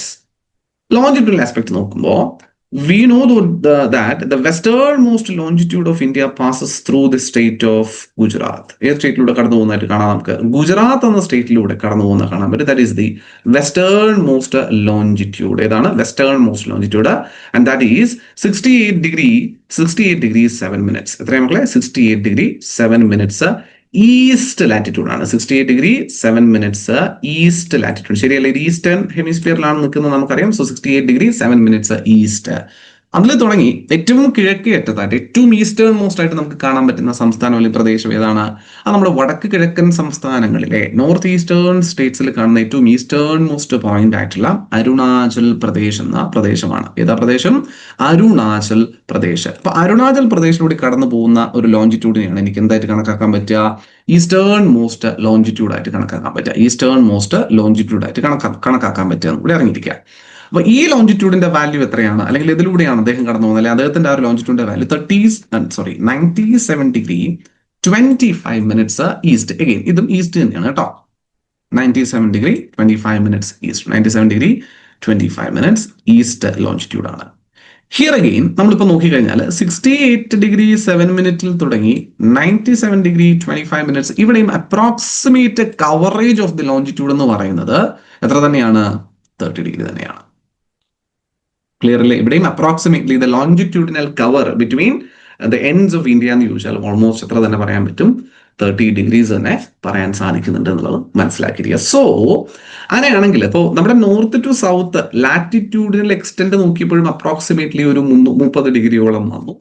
East to west നോക്കിയപ്പോഴും approximately ഒരു 30 ഡിഗ്രിയോളം വന്നു എന്ന് പറഞ്ഞാൽ നമുക്ക് ഇതിൽ നിന്ന് മനസ്സിലാക്കാൻ പറ്റുന്ന ഒരു വസ്തുത, ഓൾമോസ്റ്റ് ഇന്ത്യയുടെ വടക്ക് മുതൽ തെക്ക് വരെയുള്ള ദൂരവും കിഴക്ക് മുതൽ പടിഞ്ഞാറുള്ള ദൂരവും ഓൾമോസ്റ്റ് സിമിലർ ആണ്. എക്സാക്ട്ലി സിമിലർ അല്ല, വ്യത്യാസമുണ്ട്. ഓൾമോസ്റ്റ് സിമിലർ ആണ്. Around 3000 kilometres. അറൌണ്ട് 3000 കിലോമീറ്റർ നമുക്ക് പറയാം. അറൌണ്ട് ജസ്റ്റ് 3000 മുകളിൽ എന്ന രീതിയിൽ നമുക്ക് പറയാൻ പറ്റും. അതില് ഈ നോർത്ത് ടു സൗത്ത് എക്സ്റ്റെൻഡ് ഉണ്ടല്ലോ, അതാണ് കൂടുതൽ. നോർത്ത് ടു സൗത്ത് എക്സ്റ്റെൻഡ് എന്ന് പറയുന്നതാണ് കൂടുതൽ. എത്രയുണ്ട്? 3214 കിലോമീറ്റർ. 3214 കിലോമീറ്റർ ആണ് നോർത്ത് മുതൽ സൗത്ത് വരെയുള്ള ദൂരം. ഇന്ത്യയുടെ ഏറ്റവും വടക്കേറ്റത്തെ പോയിന്റ് മുതൽ ഇന്ദിരാകോൾ എന്നാണ് അതിനെ വിളിക്കുക കേട്ടോ. എന്താണ് വിളിക്കുക? ഏറ്റവും വടക്കേറ്റത്തെ പോയിന്റ് വിളിക്കുന്ന പേര് എന്താ മക്കളെ? അതാണ് ഇന്ദിരാകോൾ. എന്താ വിളിക്കുക? ഇന്ദിരാകോൾ. സെറ്റ് ആണോ? ഇന്ദിരാകോൾ. അപ്പൊ ആ ഇന്ദിരാകോൾ മുതൽ ഏറ്റവും സൗതേൺ മോസ്റ്റ് പോയിന്റ് അത് ആൻഡമാനിലാണ്. പേര് ഇന്ദിരാ. അതുവരെയുള്ള ഡിസ്റ്റൻസ് എന്ന് പറയുന്നത് ഇന്ദിര പോയിന്റ് വരെയുള്ള നമ്മുടെ ഈ മെയിൻലാൻഡ് ഡിസ്റ്റൻസ് ആണ് ഈ പറയുന്നത്. Almost 3214 kilometre. 3214 കിലോമീറ്റർ. പിന്നെ ഇവിടെ നിന്ന് അങ്ങോട്ടേക്ക് വീണ്ടും ഒരു 222 കിലോമീറ്ററിന്റെ എക്സ്റ്റൻഷൻ ഉണ്ട് നമ്മൾ പറഞ്ഞു. അതും കൂടെ കണക്കൂട്ടുകയാണെങ്കിൽ 3436 കിലോമീറ്റർ എന്ന രീതിയിൽ വരും. 3434 എന്ന് പറയും ഇന്ദിരാക്കോൾ വരെയുള്ള ഡിസ്റ്റൻസ് ആണെങ്കിൽ. ബട്ട് നമ്മൾ പറയുന്നത് ഇന്ത്യയുടെ ഈ mainland north to south distance നോക്കുന്ന സമയത്ത് 3214 കിലോമീറ്റർ എന്ന് കാണാം. 3214 കിലോമീറ്റർ എന്ന് കാണാം. പൊതുവെ ചോദിച്ചിരിക്കുന്നത് തന്നെ കേട്ടോ, ഇന്ത്യയുടെ സൗത്ത് ടു നോർത്ത് എക്സ്റ്റെൻഡ് എന്ന് പറഞ്ഞ് ചോദിക്കുമ്പോൾ ഈ മെയിൻലാൻഡ് ഇന്ത്യയുടെയാണ് ചോദിക്കുക. അതിനകത്ത് നമ്മുടെ ഇന്ന് കാണത്തില്ല ഈ എക്സ്റ്റെൻഡ് ഒക്കെ ചോദിക്കുന്ന സമയത്ത് ഈ മെയിൻലാൻഡ് ഇന്ത്യനെ ബേസ് ചെയ്തിട്ടാണ് ചോദ്യങ്ങൾ വന്നിരിക്കുന്നത്. അത് നിങ്ങൾ അങ്ങനെ തന്നെ അറിഞ്ഞിരിക്കുന്നതായിരിക്കും നല്ലത്. മറ്റേത് ചോദിക്കാറില്ല സാധാരണഗതിയിൽ. ഒന്ന് മനസ്സിൽ വെച്ചിരിക്കുക. അതുപോലെ ഈസ്റ്റ് ടു വെസ്റ്റ് നോക്കിയാൽ 2933 കിലോമീറ്ററാണ്. 2933 2933 കിലോമീറ്റേഴ്സ് 2933 കിലോമീറ്റേഴ്സ് ആണെന്ന് മനസ്സിലാക്കുക. And from this it is evidently seen that the north to south length is more than അല്ലെങ്കിൽ greater than the east to west extent. അപ്പൊ ഇന്ത്യയുടെ ഈസ്റ്റ് ടു വെസ്റ്റ് എക്സ്റ്റെന്റിനേക്കാൾ കൂടുതലാണ് north to south extent. Even though more or less രണ്ടും same ആണെന്ന് പറയാം. Holistic view നോക്കിക്കഴിഞ്ഞാൽ approximately രണ്ടും ഒരു 3000 റേഞ്ച് വരും. അതിൽ ഈസ്റ്റ് ടു വെസ്റ്റ് 3000 താഴെയും നോർത്ത് ടു സൗത്ത് 3000 മുകളിലും നിൽക്കുന്നു എന്നുള്ളതാണ് വാസ്തവം. ക്ലിയർ ആണ്. സോ അത് എവിഡന്റ് ആണ്. അത് ചോദ്യത്തിൽ ചോദിച്ചിട്ടുള്ള കാര്യമാണ്. ഈ east to west north to പിന്നെന്താ പറയുക സൗത്ത് എക്സ്റ്റെന്റിന്റെ ഒരു കണക്ഷൻ, രണ്ടും തമ്മിലുള്ള കണക്ഷനിൽ ആരാണ് വലുത് ആരാണ് ചെറുത് എന്നുള്ളത് ചോദ്യം ചോദിച്ചിട്ടുള്ളതാണ്. PYQ ആയിട്ട് സ്റ്റേറ്റ്മെന്റ് ടൈപ്പ് ക്വസ്റ്റ്യൻ വന്നിരിക്കുന്നതാണ്. സോ അതുകൊണ്ടൊന്ന് നോട്ട് ചെയ്തേക്കുക കേട്ടോ. ആ ഒരു കാര്യം ഒന്ന് മനസ്സിലാക്കി മുന്നോട്ട് പോകാം. Right, yes. സോ ബാക്കി കാര്യങ്ങളെല്ലാം അപ്പൊ അതാണ് നമ്മുടെ ലാറ്റിറ്റ്യൂഡ് ലോഞ്ചിറ്റ്യൂഡ് ഉപയോഗിച്ചിട്ട് ഇന്ത്യനെ നമ്മൾ മാർക്ക് ചെയ്ത് നിർത്തുക. The approximate latitude and longitudinal ranges 30 degrees പറഞ്ഞു. 7th ലാർജസ്റ്റ് കൺട്രി ആണെന്ന് പറഞ്ഞു. ഏഷ്യയുടെ 3ാമത്തെ വലിയ രാജ്യമാണെന്ന് പറഞ്ഞു. ഇന്ത്യ ഇത്തരത്തിലുള്ള ഈ ഒരു ലാറ്റിറ്റ്യൂഡ് ലോഞ്ചിറ്റ്യൂഡിനുകൾക്കിടയിൽ കവർ ചെയ്യപ്പെടുന്ന ടോട്ടൽ ഏരിയ ഭൂവിസ്തൃതി എന്ന് പറയുന്നത് 32,87,263 സ്ക്വയർ കിലോമീറ്റേഴ്സ് ആണ്. 32,87,000 ചില്ലുവാനം സ്ക്വയർ കിലോമീറ്റർ. 2.4% ടോട്ടൽ വേൾഡ് ഏരിയയുടെ 2.4% ആണ് ഈ 32,87,263 സ്ക്വയർ കിലോമീറ്റർ എന്ന് പറയുന്നത്. It's just accounts for 2.4% of the entire world. മുന്നോട്ട് പോവാം. ബേസിക് വസ്തുതകൾ മനസ്സിലാകുന്നുണ്ടെന്ന് കരുതുന്നു. Latitudes that we have just discussed. എന്താണ് ലാറ്റിറ്റ്യൂഡ് എന്നുള്ളത് നമ്മൾ പറഞ്ഞു. ലാറ്റിറ്റ്യൂഡിലെ 0 ഡിഗ്രി മുകളിലേക്ക് ഒരു ഇമ്പോർട്ടന്റ് ആയിട്ടുള്ള ലാറ്റിറ്റ്യൂഡ് എന്ന് പറയുന്നത് 23.5 ഡിഗ്രി ട്രോപ്പിക് ഓഫ് ക്യാൻസർ. അതിലേക്ക് മുകളിൽ പോകുമ്പോൾ ആർട്ടിക് സർക്കിൾ, അതിനുശേഷം പോളാർ റീജിയൻസ് ആണ് കാണാൻ പറ്റുക. സൗത്തിലേക്ക് വരുന്ന സമയത്ത് ഇക്വേറ്ററിന് താഴെ 23.5 ഡിഗ്രി സൗത്ത് ലാറ്റിറ്റ്യൂഡിനെ ട്രോപ്പിക് ഓഫ് കാപ്രിക്കോൺ എന്ന് വിളിക്കുന്നു. അതിന് താഴെ അന്റാർട്ടിക് സർക്കിൾ. അങ്ങനെ ഇങ്ങനെ പ്രദേശങ്ങൾ നമുക്ക് കാണാം. ബട്ട് എനിഹൗ ലാറ്റിറ്റ്യൂഡ്സ് അടിസ്ഥാനപരമായിട്ടുള്ള വസ്തുതകൾ നോക്കിയിരുന്നവർ നമുക്ക് വേൾഡ് ജിയോഗ്രഫിയിൽ കുറച്ചുകൂടി ഡീറ്റെയിൽ ആയിട്ട് നമുക്ക് നോക്കാം കേട്ടോ. ലാറ്റിറ്റ്യൂഡ്സിനെ പാരലൽസ് ഓഫ് ലാറ്റിറ്റ്യൂഡ്സ് എന്നാണ് വിളിക്കുക. Because 2 latitudes are mutually parallel to each other. രണ്ട് പേര് പരസ്പരം അങ്ങോട്ടും ഇങ്ങോട്ടും പാരലൽ ആണ് എന്നുള്ളതാണ് രണ്ട് ലാറ്റിറ്റ്യൂഡുകൾ. So they are called parallels of latitude. ശരിയല്ലേ? രണ്ട് ലാറ്റിറ്റ്യൂഡ് കോൺസെൻട്രിക് സർക്കിൾസ് എന്ന് പറയാം. ഏറ്റവും നടുവിൽ കാണുന്ന ഇക്വേറ്റർ ആണ് ഏറ്റവും വലിയ സർക്കിള്. അതിന്റെ മുകളിൽ കാണുന്ന ട്രോപ്പിക് ഓഫ് ക്യാൻസർ നോക്കിയാൽ കുറച്ചുകൂടി ചെറിയ circle. Because of the spherical nature of earth ഏറ്റവും എന്താ പറയുക വീതിയുള്ളതെന്ന് പറയുന്നത് അതിന്റെ ഇക്വറ്റോറിയൽ പോർഷൻ ആയിരിക്കും. ഏറ്റവും ബൾജ് ചെയ്ത് നിൽക്കുന്നത്. അവിടെ ഇടുന്ന റിംഗ് വലുതായിരിക്കും. ഒരു പന്തില് ഒരു ബോൾ എടുത്തിട്ട് നിങ്ങൾ അതിനകത്ത് കുറെ റിംഗ്സ് ചെയ്യുന്ന റബ്ബർ ബാൻഡ് ചുറ്റി ഇടുന്നത് കരുതാം. നടുവിലിടുന്ന റബ്ബർ ബാൻഡ് ആയിരിക്കും ഏറ്റവും വലുപ്പത്തിൽ നിൽക്കുക അല്ലെ. അതിന് മുകളിലേക്ക് ഇടുന്ന റബ്ബർ ബാൻഡ് അതിന് പാരലായിട്ട് അതിന് മുകളിൽ റബ്ബർ ബാൻഡ് ഇട്ടാൽ ആ റിംഗ് എന്ന് പറയുന്നത് ഈ ഇക്വേറ്ററിൽ ഇട്ട റിങ്ങിനേക്കാൾ ചെറുതായിരിക്കും. അതിന് മുകളിലോട്ട് പോകുമ്പോൾ വീണ്ടും ചെറുതാവും, മുകളിലോട്ട് പോകുമ്പോൾ വീണ്ടും ചെറുതാവും. സോ പരസ്പരം ഇവർ പാരലൽ ആണെങ്കിലും these rings are of different sizes. ഇവിടെ പെരിമീറ്റർ ഓരോ റിംഗിന്റെയും വ്യത്യസ്തമാണെന്ന് മനസ്സിലാക്കിയിരിക്കുക കേട്ടോ. Perimeter will be different yet the largest ring will be on the equator. അങ്ങനെ വരുന്ന പാരലൽസ് ആണ്. അതുകൊണ്ട് പാരലൽസ് ഓഫ് ലാറ്റിറ്റ്യൂഡ്സ് എന്ന് നമ്മൾ ആരെ സൂചിപ്പിക്കാറുണ്ട്? ലാറ്റിറ്റ്യൂഡുകളെ സൂചിപ്പിക്കാറുണ്ട് എന്നുള്ളത് അറിഞ്ഞിരിക്കുകയാണെങ്കിൽ. Okay, right. 0 ഡിഗ്രി ഇക്വേറ്റർ ഉണ്ട്. അതിനുശേഷം മുകളിലേക്കൊരു 89 ലാറ്റിറ്റ്യൂഡുകളും താഴേക്ക് ഒരു 89 ലാറ്റിറ്റ്യൂഡുകളും പറയും. അങ്ങനെ ടോട്ടലി 179 ലാറ്റിറ്റ്യൂഡ്സ് ആണ് മൊത്തത്തിൽ നമ്മൾ പറയാന്നുള്ളതാണ്. Equator became common for both north as well as south. അതുകൊണ്ടാണ് ഒരെണ്ണം കുറയുന്നത്. അല്ലെങ്കിൽ 90 90 180 വരണമായിരുന്നു. 180 -1 അങ്ങനെ കൂട്ടിയാൽ മതി. ഇക്വേറ്റർ രണ്ടിനും കോമൺ ആണ്. ഇക്വേറ്ററിൽ നിന്നാണ് നോർത്തിലേക്ക് എടുക്കുക. ഫ്രം ഇക്വേറ്റർ ആണ് സൗത്തിലേക്ക് നമ്മൾ ലാറ്റിറ്റ്യൂഡ്സിനെ എണ്ണം കണക്കൂട്ടുക എന്നുള്ളതുകൊണ്ടാണ് കേട്ടോ. റൈറ്റ്. അപ്പൊ അതാണ് ലാറ്റിറ്റ്യൂഡ്സിന്റെ ഒരു അടിസ്ഥാനപരമായിട്ടുള്ള വസ്തുതകൾ. Longitudes on the other hand are essential for calculating time on any place on earth. ഭൂമിയിൽ ഏതൊരു പ്രദേശത്തിന്റെയും സമയം കാൽക്കുലേറ്റ് ചെയ്യുന്നതൊക്കെ ലോഞ്ചിറ്റ്യൂഡിന്റെ അടിസ്ഥാനത്തിലാണ്. ബിക്കോസ് ബേസിക്കലി നമുക്ക് എല്ലാവർക്കും അറിയാം സമയം കാൽക്കുലേറ്റ് ചെയ്യുന്നതിന് അടിസ്ഥാനമാകുന്നത് സൂര്യനാണ്, അല്ലെങ്കിൽ സൂര്യന്റെ ലൊക്കേഷനാണ്. സൺ എവിടെയാണ് എന്നുള്ളതിനെ അടിസ്ഥാനപ്പെടുത്തിയിരിക്കും നമ്മൾ സമയം എത്രയാണെന്ന് തീരുമാനിക്കുന്നത്. പകലാണോ രാത്രിയാണോ എന്ന് തീരുമാനിക്കുന്നത്, രാവിലെയാണോ വൈകുന്നേരമാണോ ഉച്ച സമയമാണോ രാത്രിയാണോ എന്നൊക്കെ തീരുമാനിക്കുന്നത് സൂര്യന്റെ ലൊക്കേഷൻ അടിസ്ഥാനപ്പെടുത്തിയിട്ടാണ്. So according to the movement of സൂര്യൻ സണ്ണ് ലോഞ്ചിറ്റ്യൂഡ്സ് വെച്ചിട്ടാണ് നമ്മളത് പറയുക. ബിക്കോസ് ലോഞ്ചിറ്റ്യൂഡ്സ് ആണ് ഈസ്റ്റ് വെസ്റ്റ് ഡിവൈഡ് ചെയ്യുന്ന രേഖകൾ എന്ന് പറഞ്ഞാൽ. ശരിയല്ലേ? ഈസ്റ്റ് മറ്റത് നോർത്തിനെയും സൗത്തിനെയും അല്ലേ ഡിവൈഡ് ചെയ്യുന്നത്. ലോഞ്ചിറ്റ്യൂഡ്സ് ആരാ ഡിവൈഡ് ചെയ്യുന്നത്? ഈസ്റ്റിനെയും വെസ്റ്റിനെയും ഡിവൈഡ് ചെയ്യുന്നു. നമ്മൾ പഠിച്ചിരിക്കുന്ന ഘടകം വെസ്റ്റിൽ നിന്ന് ഈസ്റ്റിലേക്ക് ഭൂമി റൊട്ടേറ്റ് ചെയ്യുന്നു. അതുകൊണ്ട് തന്നെ sun rises in the east and sets in the west എന്ന് നമ്മൾ പഠിച്ചിരിക്കുന്നത്. സൂര്യോദയം കിഴക്കാണ്, സൂര്യൻ അസ്തമിക്കുന്നത് പടിഞ്ഞാറാണ് എന്ന് പഠിച്ചിരിക്കുന്നു. എസെൻഷ്യലി സൂര്യത്തിന് ഉദയവും അസ്തമനവും ഇല്ലെങ്കിലും ഭൂമിയുടെ റൊട്ടേഷൻ കാരണം നമ്മൾ ആദ്യം സൂര്യനെ ഒബ്സർവ് ചെയ്യുന്നത് കിഴക്കായിരിക്കും. കിഴക്ക് നിന്ന് സൂര്യൻ പടിഞ്ഞാറേക്ക് സഞ്ചരിക്കുന്നത് പോലെ എസെൻഷ്യലി ഭൂമിയാണ് സഞ്ചരിക്കുന്നതെങ്കിലും ആ ഒരു ഫീലിംഗ് ആണ് നമുക്ക് കിട്ടുക. അപ്പൊ സൂര്യൻ കിഴക്ക് നിന്ന് പടിഞ്ഞാറേക്ക് സഞ്ചരിക്കുന്നത് പോലുള്ളൊരു ഒരു ഇല്യൂഷൻ അല്ലെങ്കിൽ ഒരു ഫീലിംഗ് നമുക്ക് ഒബ്സർവ് ചെയ്യപ്പെടുന്നു എന്നുള്ളതാണ്.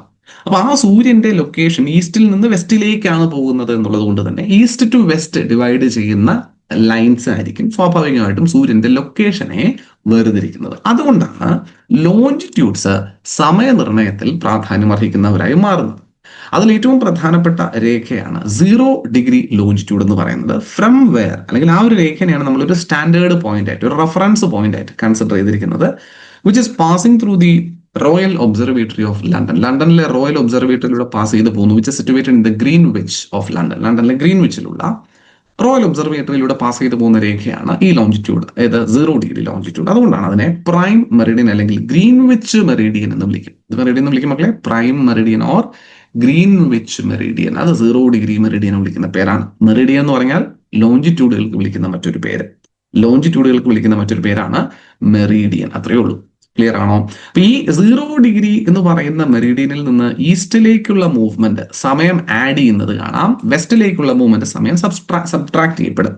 അതായത് ഫോർ എക്സാമ്പിൾ 0 ഡിഗ്രി ഈ മെറിഡിയനിൽ നിന്ന് ഈ കിഴക്കോട്ടേക്ക് പോകുന്ന അനുസരിച്ച് ഇപ്പൊ 0 ഡിഗ്രിയിൽ പിന്നെ എത്ര മണിയാണ്? ഫോർ എക്സാമ്പിൾ ഒരു 2 PM ആയിരുന്നുവെങ്കിൽ നമ്മൾ ഈ ഈസ്റ്റിലേക്ക് പോകുന്ന അനുസരിച്ച് ആ സമയം കൂടുതൽ കാണാൻ പറ്റും. 2 PM എന്നുള്ള ചിലപ്പോൾ 3 ആയിരിക്കാം, കുറച്ചുകൂടി ഈസ്റ്റിലേക്ക് പോയാൽ 4 ആവും, കുറച്ചുകൂടി ഈസ്റ്റിലേക്ക് പോയാൽ 5 ആവും, 6 ആവും, 7 ആവും. അതായത് ഈസ്റ്റിലോട്ട് സമയം എപ്പോഴും ആഡ് ചെയ്യപ്പെടുന്നത് കാണാൻ പറ്റും. ഈസ്റ്റിലോട്ടുള്ള സ്ഥലങ്ങളിൽ സമയം കൂടുതലായി കാണാൻ പറ്റും. ബിക്കോസ് ആദ്യം സൂര്യൻ ഉദിക്കുന്നത് കിഴക്കാണ്.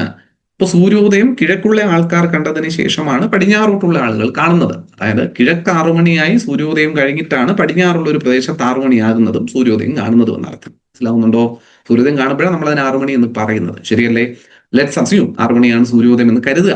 സൂര്യൻ കിഴക്ക് നിന്ന് പടിഞ്ഞാറോട്ടാണ് നമുക്ക് ഒബ്സർവ് ചെയ്യാൻ പറ്റുക. ബിക്കോസ് പടിഞ്ഞാറ് നിന്ന് കിഴക്കോട്ട് ഭൂമി റൊട്ടേറ്റ് ചെയ്യുന്നത് കൊണ്ട് അല്ലെ?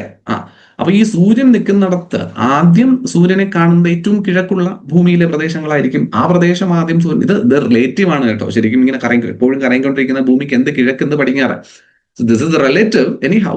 അത് വെച്ചിട്ട് നമ്മൾ പഠിക്കുന്നത് ഇങ്ങനെ ഉള്ളൂ. അപ്പൊ കിഴക്കുള്ള ഒരു സ്ഥലത്ത് ആദ്യം സൂര്യനെ കണ്ടു, അപ്പൊ അവിടെ 6 മണിയായി. പടിഞ്ഞാറുള്ള സ്ഥലം ഇപ്പോഴും സൂര്യനെ കണ്ടിട്ടില്ല. കുറെ നേരം കൂടി കഴിയുമ്പോഴായിരിക്കും പടിഞ്ഞാറുള്ള സ്ഥലം സൂര്യനെ കാണുന്നത്. അപ്പൊ പടിഞ്ഞാറ് 6 മണിയായി. അപ്പോഴേക്കും ഈ കിഴക്കുണ്ടായിരുന്ന ഓൾറെഡി സൂര്യോദയം കഴിഞ്ഞ സ്ഥലം എത്രയോ സമയം മുന്നിലായിട്ടുണ്ടാവും. അപ്പോൾ അവർക്ക് സൂര്യൻ ഏകദേശം നെറുകന്തലയിൽ വന്നിട്ടുണ്ട്. അപ്പൊ അവിടെ ഉച്ചയായിട്ടുണ്ടാവും. ശരിയല്ലേ? അപ്പോ അവിടെ ഉച്ചയായി. ഇപ്പൊ ഇവിടെ വെളുപ്പിന് 6 മണി ആയതേ ഉള്ളൂ. അവിടെ ഉച്ചയായി ഉച്ചയ്ക്ക് 11 മണിയായി കാണും, അല്ലെങ്കിൽ ഒരു രാവിലെ 11 മണിയായി. അതിനർത്ഥം ഈ പടിഞ്ഞാറുള്ള സ്ഥലത്തേക്കാൾ കൂടുതൽ സമയമായി എവിടെ? കിഴക്കുള്ള ആ സ്ഥലത്തിന്. അത് വെച്ചിട്ടാണ് നമ്മൾ കണക്ക് കൂട്ടിയത്. 0 ഡിഗ്രിയിൽ നിന്ന് കിഴക്കോട്ടേക്ക് പോകുന്നതനുസരിച്ച് സമയം കൂടുതലും പടിഞ്ഞാറോട്ട് പോകുന്നതനുസരിച്ച് സമയം കുറയുമെന്ന് നമ്മൾ കണക്ക് കൂട്ടിയതിന്റെ അടിസ്ഥാന വസ്തുത ഇത്രയേ ഉള്ളൂ. ആൻഡ് നമുക്കറിയാവുന്ന ഒരു കാര്യം, ഇത് വെച്ചിട്ട് നമുക്ക് കണക്കുകൾ സൂചിപ്പിക്കുവാൻ സാധിക്കും. കണക്കുകൾ എങ്ങനെ സൂചിപ്പിക്കുന്നു എന്ന് വെച്ചാൽ നമുക്കറിയാം, മൊത്തത്തില് ഈ ഭൂമി റൊട്ടേറ്റ് ചെയ്യുന്നത് 360 ഡിഗ്രി. അപ്പൊ ഏത് റൊട്ടേഷൻ ആയാലും ഒരു റൊട്ടേഷൻ കംപ്ലീറ്റ് ചെയ്യുമ്പോൾ നമ്മൾ കവർ ചെയ്യുന്നത് എത്ര ഡിഗ്രീസ് ആണെന്ന് ചോദിച്ചാൽ it is none other than 360 degrees. ഭൂമി ഒരു തവണ ഈ ഒരു കംപ്ലീറ്റ് റൊട്ടേഷൻ കംപ്ലീറ്റ് ചെയ്യാനായിട്ട് എടുക്കുന്ന സമയം എന്ന് പറയുന്നത് 24 മണിക്കൂറാണല്ലോ, 24 hours. അതാണ് നമ്മുടെ ഈ ഡേ ആൻഡ് നൈറ്റ് എന്നതുകൊണ്ട് നമ്മൾ സൂചിപ്പിക്കുന്നത് 24 hours. So within this 24 hours, ഈ ഒരു 24 hours ഭൂമി 360 ഡിഗ്രി റൊട്ടേറ്റ് ചെയ്യുന്നുണ്ട്. മീൻസ് ഓരോ ഡിഗ്രി റൊട്ടേറ്റ് ചെയ്യുന്ന സമയത്ത് ഭൂമി എത്ര മണിക്കൂർ കവർ ചെയ്യും? അത് മണിക്കൂറിൽ പറയാൻ പാടാണ്, ഇപ്പൊ മിനിറ്റിൽ പറയണം. അപ്പൊ 24 മണിക്കൂറാണ് 360 ഡിഗ്രി കവർ ചെയ്യാൻ എടുക്കുന്നത്. ശരിയല്ലേ? അപ്പൊ ആ 1 ഡിഗ്രി കവർ ചെയ്യാൻ എടുക്കുന്നത് സമയം കണ്ടുപിടിക്കാനായിട്ട് ഫോർ 1 ഡിഗ്രി കവർ ചെയ്യാൻ എടുക്കുന്ന സമയം കണ്ടുപിടിക്കാൻ എന്ത് ചെയ്താൽ മതി? ഈ 24 മണിക്കൂറിനെ 360 ഡിവൈഡ് ചെയ്താൽ മതി. പക്ഷെ 24 മണിക്കൂറിൽ കിടക്കുന്ന 360 ഡിവൈഡ് ചെയ്യാൻ 360 വലുതും 24 ചെറുതുമല്ലേ? അപ്പൊ ഞാൻ ഇതിനെ മിനിറ്റിലാക്കി. അപ്പൊ ഇൻറ്റു 60 ചെയ്യാം. 24 മണിക്കൂറിനെ ഞാൻ മിനിറ്റിലാക്കി. അപ്പൊ 24 × 60 എന്ന് കിട്ടും. ശരിയല്ലേ? 24 × 60 എന്ന് കിട്ടും. ആ 60ഉം 360ഉം തമ്മിൽ ക്യാൻസൽ ചെയ്താൽ 6 എന്ന് കിട്ടും. 6ഉം 24 തമ്മിൽ ക്യാൻസൽ ചെയ്താൽ 4 മിനിറ്റ് എന്ന് കിട്ടും. എത്ര മിനിറ്റ് എന്ന് കിട്ടും മക്കളെ? 4 മിനിറ്റ് എന്ന് കിട്ടും. സിമ്പിൾ. അതായത് 1 ഡിഗ്രി ലോഞ്ചിറ്റ്യൂഡിനൽ ഡിഫറൻസ് എന്ന് പറയുന്നത് എത്ര മിനിറ്റ് ആണ്? 4 മിനിറ്റ് ആണ് എന്ന് കിട്ടും. എത്ര മിനിറ്റ് ആണ്? 4 മിനിറ്റ്. അങ്ങനെയാണെങ്കിൽ 15 ഡിഗ്രി വ്യത്യാസം വരുമ്പോൾ എത്ര വരുമായിരിക്കും? 4 × 15. 4 × 15 എത്രയാ? 4 × 10 40. 4 × 5 20. 40ഉം 20ഉം 60. എത്ര മിനിറ്റ് അപ്പോ? 60 മിനിറ്റ്. സ്പീഡ് കൂടുന്നില്ല എന്ന് പ്രതീക്ഷിക്കുന്നു. റെക്കോർഡിംഗ് ആണ്, നിങ്ങൾക്ക് വീണ്ടും കാണാൻ പറ്റും കേട്ടോ. അതുകൊണ്ടാണ് ഞാൻ ആ ഒരു സ്പീഡിൽ തന്നെ പോകുന്നത്. നമുക്ക് 60 മിനിറ്റ് അഥവാ 60 മിനിറ്റിനെ നമ്മൾ എത്ര മണിക്കൂറായി കണക്കാക്കുന്നത്? 1 മിനിറ്റ്. ഇവിടെ കിട്ടിയോ? അപ്പോ ലോഞ്ചിറ്റ്യൂഡിനൽ ഡിഫറൻസിൽ 1 മണിക്കൂർ ഒരു പ്രദേശത്തിൽ നിന്ന് മറ്റൊരു പ്രദേശത്തിന് വ്യത്യാസം ഉണ്ടാകണം എന്ന് കരുതുവാണെങ്കിൽ അതിനർത്ഥം അവർ തമ്മിൽ എത്ര ഡിഗ്രിയുടെ വ്യത്യാസം വേണം? 15 ഡിഗ്രിയുടെ ലോഞ്ചിറ്റ്യൂഡിനൽ ഡിഫറൻസ് വേണം. ഇപ്പൊ 0 ഡിഗ്രി ലോഞ്ചിറ്റ്യൂഡിൽ നിന്ന് 15 ഡിഗ്രി ഈസ്റ്റ് ലോഞ്ചിറ്റ്യൂഡിന്റെ സമയം നോക്കാൻ ചോദിച്ചാൽ 0 ഡിഗ്രി ലോഞ്ചിറ്റ്യൂഡിൽ എത്രയാണോ സമയം അതിനേക്കാൾ 1 മണിക്കൂർ കൂടുതലായിരിക്കും 15 ഡിഗ്രി ഈസ്റ്റില്. 15 ഡിഗ്രി വെസ്റ്റിലായിരുന്നെങ്കിലോ ഒരു മണിക്കൂർ സമയം കുറവായിരുന്നേ. വ്യക്തമാണോ? അപ്പൊ ഈ ഒരു കണക്ക് എനിക്കറിയാം. ഓരോ ഡിഗ്രി മാറുമ്പോഴും 4 മിനിറ്റ് വെച്ച് വ്യത്യാസം വരുന്നു എന്ന കണക്ക് എനിക്കറിയാം. അത് ഇത്തരത്തിൽ കണ്ടുപിടിക്കാൻ സാധിക്കും. So if I know this calculation, ഈ കാൽക്കുലേഷൻ അറിയാമെന്നത് കൊണ്ട് തന്നെ I can calculate the time of any region anywhere in the world provided എനിക്ക് മറ്റേതെങ്കിലും ഒരിടത്തെ സമയം തന്നിട്ടുണ്ടെന്നുണ്ടെങ്കിൽ ഈ ലോകത്ത് മറ്റെവിടത്തെ സമയം വേണമെങ്കിലും നമുക്ക് ഈസി ആയിട്ട് കാൽക്കുലേറ്റ് ചെയ്യാൻ സാധിക്കും. അപ്പോൾ ഇതിന്റെ അടിസ്ഥാനത്തിലാണ് നമ്മൾ ഈ ഇന്റർനാഷണൽ ടൈം ഒക്കെ സെറ്റ് ചെയ്യുന്നത്. പലയിടങ്ങളിലെയും സമയങ്ങൾ സെറ്റ് ചെയ്യുന്നത് ഇതിന്റെ അടിസ്ഥാനത്തിലാണ്. 0 ഡിഗ്രിയിൽ നിന്ന് എത്ര മാറിയിട്ടാണ് ഒരു പ്രദേശം എന്നതിനെ കൺസിഡർ ചെയ്ത് അവിടെ എത്ര മണിക്കൂറിന്റെ ഡിഫറൻസ് വരുമെന്ന് കാൽക്കുലേറ്റ് ചെയ്തു. ആ കാൽക്കുലേഷൻ സമയത്തിനോട് ആഡ് ചെയ്തിട്ടും സബ്ട്രാക്ട് ചെയ്തിട്ടും ഒക്കെയാണ് ലോകത്തിലുള്ള പല ക്ലോക്കുകളും പണിയെടുക്കുന്നതെന്ന് കൂടി മനസ്സിലാക്കിയിരിക്കും. നമ്മൾ പലയിടങ്ങളിലും ചില ബാങ്കിലൊക്കെ പോകുമ്പോഴോ എയർപോർട്ടിലൊക്കെ പോകുമ്പോഴൊക്കെ പല ക്ലോക്കുകളൊക്കെ വെച്ചിട്ടുണ്ടാകും. ന്യൂയോർക്ക് ടൈം, ദുബായ് ടൈം, അല്ലെ, ഇങ്ങനെയൊക്കെ പറഞ്ഞിട്ട് ലണ്ടൻ ടൈം, പാരീസ് ടൈം എന്നൊക്കെ പറഞ്ഞിട്ട് പല time, Indian standard time, Indian time, ഇങ്ങനെയൊക്കെ തന്നിട്ടുണ്ടാവുന്നത് നമുക്ക് കാണാൻ സാധിക്കും. And this is the reason for that. അപ്പൊ ഇങ്ങനെ നോക്കുമ്പോൾ ഇന്ത്യ ലൊക്കേറ്റ് ചെയ്തിരിക്കുന്ന സ്ഥലം actually it's further on the east. അപ്പൊ ഇന്ത്യയിൽ ആദ്യം നേരം വെളുക്കും എന്നുള്ള കാര്യത്തിന് സംശയമില്ല. ഇന്ത്യ ഈസ്റ്റേൺ ഹെമിസ്ഫിയറിലാണ് നിൽക്കുന്നത്. ബട്ട് ഇന്ത്യക്ക് ഒരു ലാറ്റിറ്റ്യൂഡിനൽ എക്സ്റ്റെന്റ് നമ്മൾ പറഞ്ഞിട്ടുണ്ടായിരുന്നു, ശരിയല്ലേ? India covers A latitudinal extent of 68 degree 7 minutes east to 97 degree 25 minutes east. അപ്പോൾ നമുക്കൊരു വലിയ എക്സ്ട്രാ. ഇപ്പൊ ഇതിൽ ഏത് ലാറ്റിറ്റ്യൂഡ് ലോഞ്ചിറ്റ്യൂഡിനെ വെച്ചിട്ട് ഞാൻ സമയം കണക്ക് കൂട്ടും? അതൊരു കൺഫ്യൂഷനായി. ഇപ്പൊ ഇന്ത്യ ഏത് ലോഞ്ചിറ്റ്യൂഡിനെ വെച്ചിട്ട് സമയം കണക്കാക്കും എന്നുള്ള കൺഫ്യൂഷനായി. മാത്രമല്ല ഈ ലോഞ്ചിറ്റ്യൂഡിൽ എക്സ്റ്റെൻഡ് നോക്കി കഴിഞ്ഞാൽ ഓൾമോസ്റ്റ് 30 ഡിഗ്രി ഉണ്ടെന്ന് നമ്മൾ പറയും, ശരിയല്ലേ? 68 ഡിഗ്രിയിൽ നിന്ന് 97 ഡിഗ്രി അപ്പോൾ ഓൾമോസ്റ്റ് 30 ഡിഗ്രിയോളം ഉണ്ട് താനും. നമ്മളിവിടെ പറഞ്ഞത് എന്താ? 15 ഡിഗ്രി മാറുമ്പോൾ 1 മണിക്കൂർ സമയത്തിൽ വ്യത്യാസം വരും. അപ്പൊ 30 ഡിഗ്രി മാറിയാലോ എസെൻഷ്യലി 2 മണിക്കൂറിന്റെ സമയ വ്യത്യാസം പറയാൻ പറ്റും, 2 hours, ശരിയല്ലേ?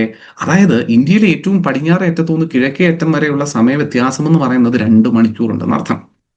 പടിഞ്ഞാറേ അറ്റത്തെ പോയിന്റ് ഗുജറാത്തിലെ ഗുവാർമോത്തി, കിഴക്കേ അറ്റത്തിലെ പോയിന്റ് കിബുത്തു, അരുണാചൽ പ്രദേശിലെ കിബുത്തു. അപ്പൊ ഈ 2 വില്ലേജുകളും തമ്മിലുള്ള സമയ വ്യത്യാസം എസെൻഷ്യലി 2 മണിക്കൂറുണ്ട്. കാരണം ഇവ തമ്മിലുള്ള ലോഞ്ചിറ്റ്യൂഡിനൽ ഡിഫറൻസ് ഏകദേശം 30 ഡിഗ്രി ഉണ്ട്. 15 ഡിഗ്രി 1 മണിക്കൂർ മാറും, 15 ഡിഗ്രി മാറുമ്പോൾ 1 മണിക്കൂർ മാറും, 30 ഡിഗ്രി മാറുമ്പോൾ 2 മണിക്കൂർ വ്യത്യാസം വരും. പക്ഷേ ഇത് അഡ്മിനിസ്ട്രേറ്റീവ് ബുദ്ധിമുട്ടുകൾ ഉണ്ടാക്കും, ശരിയല്ലേ? ഒരു രാജ്യത്തിനുള്ളിൽ തന്നെ പല ടൈം സോണുകൾ വലിയ ബുദ്ധിമുട്ടുണ്ടാകും. അപ്പോൾ യൂണിഫൈഡ് ആയിട്ടുള്ള ഒരൊറ്റ ടൈം സോൺ മതി ഇന്ത്യയുടെ പ്രധാന ലാൻഡിൽ എന്നതുകൊണ്ട് ഈ രണ്ടിനും ഇടയിൽ നടുവിലായിട്ടുള്ള ഒരു ലാറ്റിറ്റ്യൂഡിനെ നമ്മൾ കൺസിഡർ ചെയ്യുന്നു. അതാണ് 82.5 ഡിഗ്രി ഈസ്റ്റ് ലോഞ്ചിറ്റ്യൂഡ്. എത്രയാണ് മക്കളെ? 82.5 ഡിഗ്രി ഈസ്റ്റ് ലോഞ്ചിറ്റ്യൂഡ്. അത് ഇന്ത്യയുടെ ഏകദേശം പകുതിയിലൂടെ കടന്നു. അങ്ങേയറ്റവും പോണ്ട, ഇങ്ങേയറ്റവും പോണ്ട, രണ്ടിനെ നടുക്ക് പിടിച്ചു. ആൻഡ് ഈ ലോഞ്ചിറ്റ്യൂഡ് നമ്മൾ ഇന്ത്യൻ സ്റ്റാൻഡേർഡ് ടൈം എന്ന് കണക്കുകൂട്ടി, IST, Indian standard time zone, Indian standard time zone. അപ്പൊ 82.5 ഡിഗ്രി ഈസ്റ്റ്. എത്ര ഡിഗ്രി ഈസ്റ്റ് ആണ്? 82.5 ഡിഗ്രി ഈസ്റ്റ് ആണ്. അപ്പൊ 82.5 ഡിഗ്രി ഈസ്റ്റ്. അപ്പോ 82.5 ഡിഗ്രി ഈസ്റ്റ് ലോഞ്ചിറ്റ്യൂഡ് ആണ് ഇന്ത്യയുടെ സ്റ്റാൻഡേർഡ് ടൈം സോൺ ആയിട്ട് നമ്മൾ കണക്കുകൂട്ടുന്നത്. അപ്പൊ ഇന്ത്യയുടെ ഈ സ്റ്റാൻഡേർഡ് ടൈം സോൺ 82 ഡിഗ്രി ആണെങ്കിൽ ഗ്രീനിച്ച് ടൈമിൽ നിന്ന്, അതായത് 0 ഡിഗ്രി പ്രൈം മെറീഡിയനിൽ നിന്ന് എത്ര ഡിഗ്രി മാറിയിട്ടാണ് ഈ പറയുന്ന പ്രദേശം ഇന്ത്യയുടെ standard time zone? 82.5 degree east, ശരിയല്ല? അപ്പൊ സമയം കൂടുമോ കുറയോ? സമയം കൂടും, കാരണം ഈസ്റ്റിലാണ്. അപ്പൊ സമയം ആഡ് ചെയ്യപ്പെടും. പ്ലസ് സമയം ആഡ് ചെയ്യുന്നതുകൊണ്ട് എനിക്ക് എന്ത് എഴുതാം? പ്ലസ് എന്ന് എഴുതാം, ശരി, പ്ലസ്. ഇനി എത്ര സമയത്തിന്റെ വ്യത്യാസം വരും എന്ന് കാൽക്കുലേറ്റ് ചെയ്യേണ്ടേ? നമുക്കറിയാം 1 ഡിഗ്രി മാറിയാൽ 4 മിനിറ്റ് വ്യത്യാസം. അപ്പൊ 82 ഡിഗ്രി മാറിയാൽ 82.5 ഇൻറ്റു 4 മിനിറ്റ് കാൽക്കുലേറ്റ് ചെയ്താൽ മതി.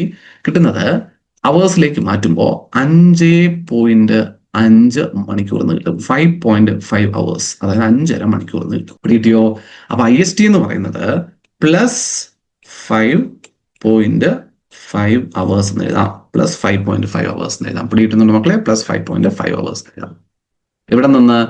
എവിടെ നിന്ന് GMT, ഗ്രീൻവിച്ച് മീൻ ടൈമിൽ നിന്ന്, ഫ്രം ഗ്രീൻവിച്ച് മീൻ ടൈം. അപ്പൊ GMT +5.5 ആണ് ഇന്ത്യൻ സ്റ്റാൻഡേർഡ് ടൈം എന്ന് പറയുന്നത്. അപ്പൊ IST is equal to GMT +5.5 hours. Calculate ചെയ്ത് നോക്കിയാൽ നിങ്ങൾക്ക് അറിയാൻ പറ്റും കേട്ടോ. കാൽക്കുലേറ്റ് ചെയ്ത് നോക്കിയാൽ അറിയാൻ പറ്റും. 82.5 × 4 ചെയ്യുമ്പോൾ മിനിറ്റ്സ് കിട്ടും. അത് ഡിവൈഡ് ബൈ 60 ചെയ്യുമ്പോഴേക്കും മണിക്കൂർ കിട്ടും. 5.5 കിട്ടും. അത്രയേ ഉള്ളൂ സമയം കണ്ടുപിടിക്കാൻ. അതായത് എനിക്കിപ്പോ ഗ്രീനിഷിലെ സമയം തന്നിട്ടുണ്ടെങ്കിൽ സുഖമായിട്ട് ആരെ സമയം കണ്ടുപിടിക്കാം? ഇന്ത്യൻ സമയം കണ്ടുപിടിക്കാം. അതിൽ നിന്ന് 5.5 മണിക്കൂർ കൂട്ടിയാൽ മതി. ഇനി ഇന്ത്യൻ സമയം തന്നിട്ടുണ്ട്, ലണ്ടനിലെ സമയം കണ്ടുപിടിക്കണമെങ്കിൽ എളുപ്പമാണ്. ഇതിന് 5.5 മണിക്കൂർ കുറച്ചാൽ മതി, ഗ്രീനിഷിലെ സമയം കിട്ടും. ക്ലിയർ അല്ലേ? ഇത്രയേ ഉള്ളൂ വസ്തുത. ഇതാണ് ബേസിക് ആയിട്ട് നമ്മൾ ഈ ടൈം ലൈനും ടൈമിന്റെ അലോക്കേഷനും എന്ന് പറയുന്നത് മനസ്സിലാക്കിയിരിക്കാം. ആൻഡ് നമ്മുടെ ടൈം ലൈനിനെ പറ്റി നമ്മൾ സൂചിപ്പിച്ചതാണ്. ടൈം ലൈൻ കടന്നു പോകുന്നത് +5.5 ഡിഗ്രി ആണെന്ന് പറഞ്ഞു, 82.5 ഡിഗ്രി. ആൻഡ് ഈ 82.5 ഡിഗ്രി പാസ് ചെയ്ത് പോകുന്ന ആൾക്കാരെയൊക്കെ നമുക്കിവിടെ കാണാൻ പറ്റും. ഉത്തർപ്രദേശ്, മധ്യപ്രദേശ്, ഛത്തീസ്ഗഡ്, ഒഡീഷ ആൻഡ് ആന്ധ്രാപ്രദേശ്, ഇത്രയും സംസ്ഥാനങ്ങളിലൂടെ ആര് പാസ് ചെയ്ത് പോകുന്നുണ്ട്? നമ്മുടെ ഇന്ത്യൻ സ്റ്റാൻഡേർഡ് ടൈം എന്ന 82.5 ഡിഗ്രി ഈസ്റ്റ് ലോഞ്ചിറ്റ്യൂഡ് പാസ് ചെയ്ത് പോകുന്നുണ്ട് കേട്ടോ. ഉത്തർപ്രദേശിലൂടെ പാസ് ചെയ്യുന്നുണ്ട്, മധ്യപ്രദേശിലൂടെ പാസ് ചെയ്യുന്നുണ്ട്, ഛത്തീസ്ഗഡ് ഉണ്ട്, ഒഡീഷയുണ്ട്, ആന്ധ്രാപ്രദേശ് ഉണ്ട്. അപ്പൊ ഈ 5 പ്രദേശങ്ങളിലൂടെയാണ്, 5 സംസ്ഥാനങ്ങളിലൂടെയാണ് IST പാസ് ചെയ്ത് പോകുന്നതെന്നും പഠിച്ചിരിക്കണം. ഈ ISTയും നമ്മുടെ ട്രോപ്പിക് ഓഫ് ക്യാൻസറും, ഉത്തരായന രേഖ എന്ന് പറയും, ട്രോപ്പിക് ഓഫ് ക്യാൻസർ. ഈ ട്രോപ്പിക് ഓഫ് ക്യാൻസറും ISTയും തമ്മിൽ ജോയിൻ ചെയ്യുന്നത് ഛത്തീസ്ഗഡിലൂടെ, കണ്ടിവിടെ കാണാൻ പറ്റും, ഛത്തീസ്ഗഡിലുള്ള കോരിയ എന്ന് പറയുന്ന ജില്ലയിലാണ് കേട്ടോ. കോരിയ ഡിസ്ട്രിക്ട് ഓഫ് ഛത്തീസ്ഗഡിൽ വെച്ച് ഈ IST and tropic of cancer പരസ്പരം ഇന്റർസെക്ട് ചെയ്യുന്നുണ്ട് എന്നുകൂടി മനസ്സിലാക്കി പഠിച്ചിരിക്കാം. ക്ലിയർ അല്ലേ? സെറ്റ്. അപ്പൊ ഇന്ന് ഈ ഒരു ടൈമിന്റെ ലിമിറ്റേഷനിൽ ഞാൻ ഇവിടെ ഇത് വൈൻഡപ്പ് ചെയ്യുവാണ്. ബാക്കി നമുക്ക് ഈ ഇൻട്രൊഡക്ഷൻ പാർട്ടിൽ പറയുന്ന basics and other introductory facts അടുത്ത ക്ലാസ്സിൽ ബാക്കി നമുക്ക് നോക്കാം. ഇന്ന് നമ്മൾ ഡിസ്കസ് ചെയ്ത ഫാക്ട് എല്ലാവർക്കും മനസ്സിലായിട്ടുണ്ടെന്നാണ് പ്രതീക്ഷിക്കുന്നത്.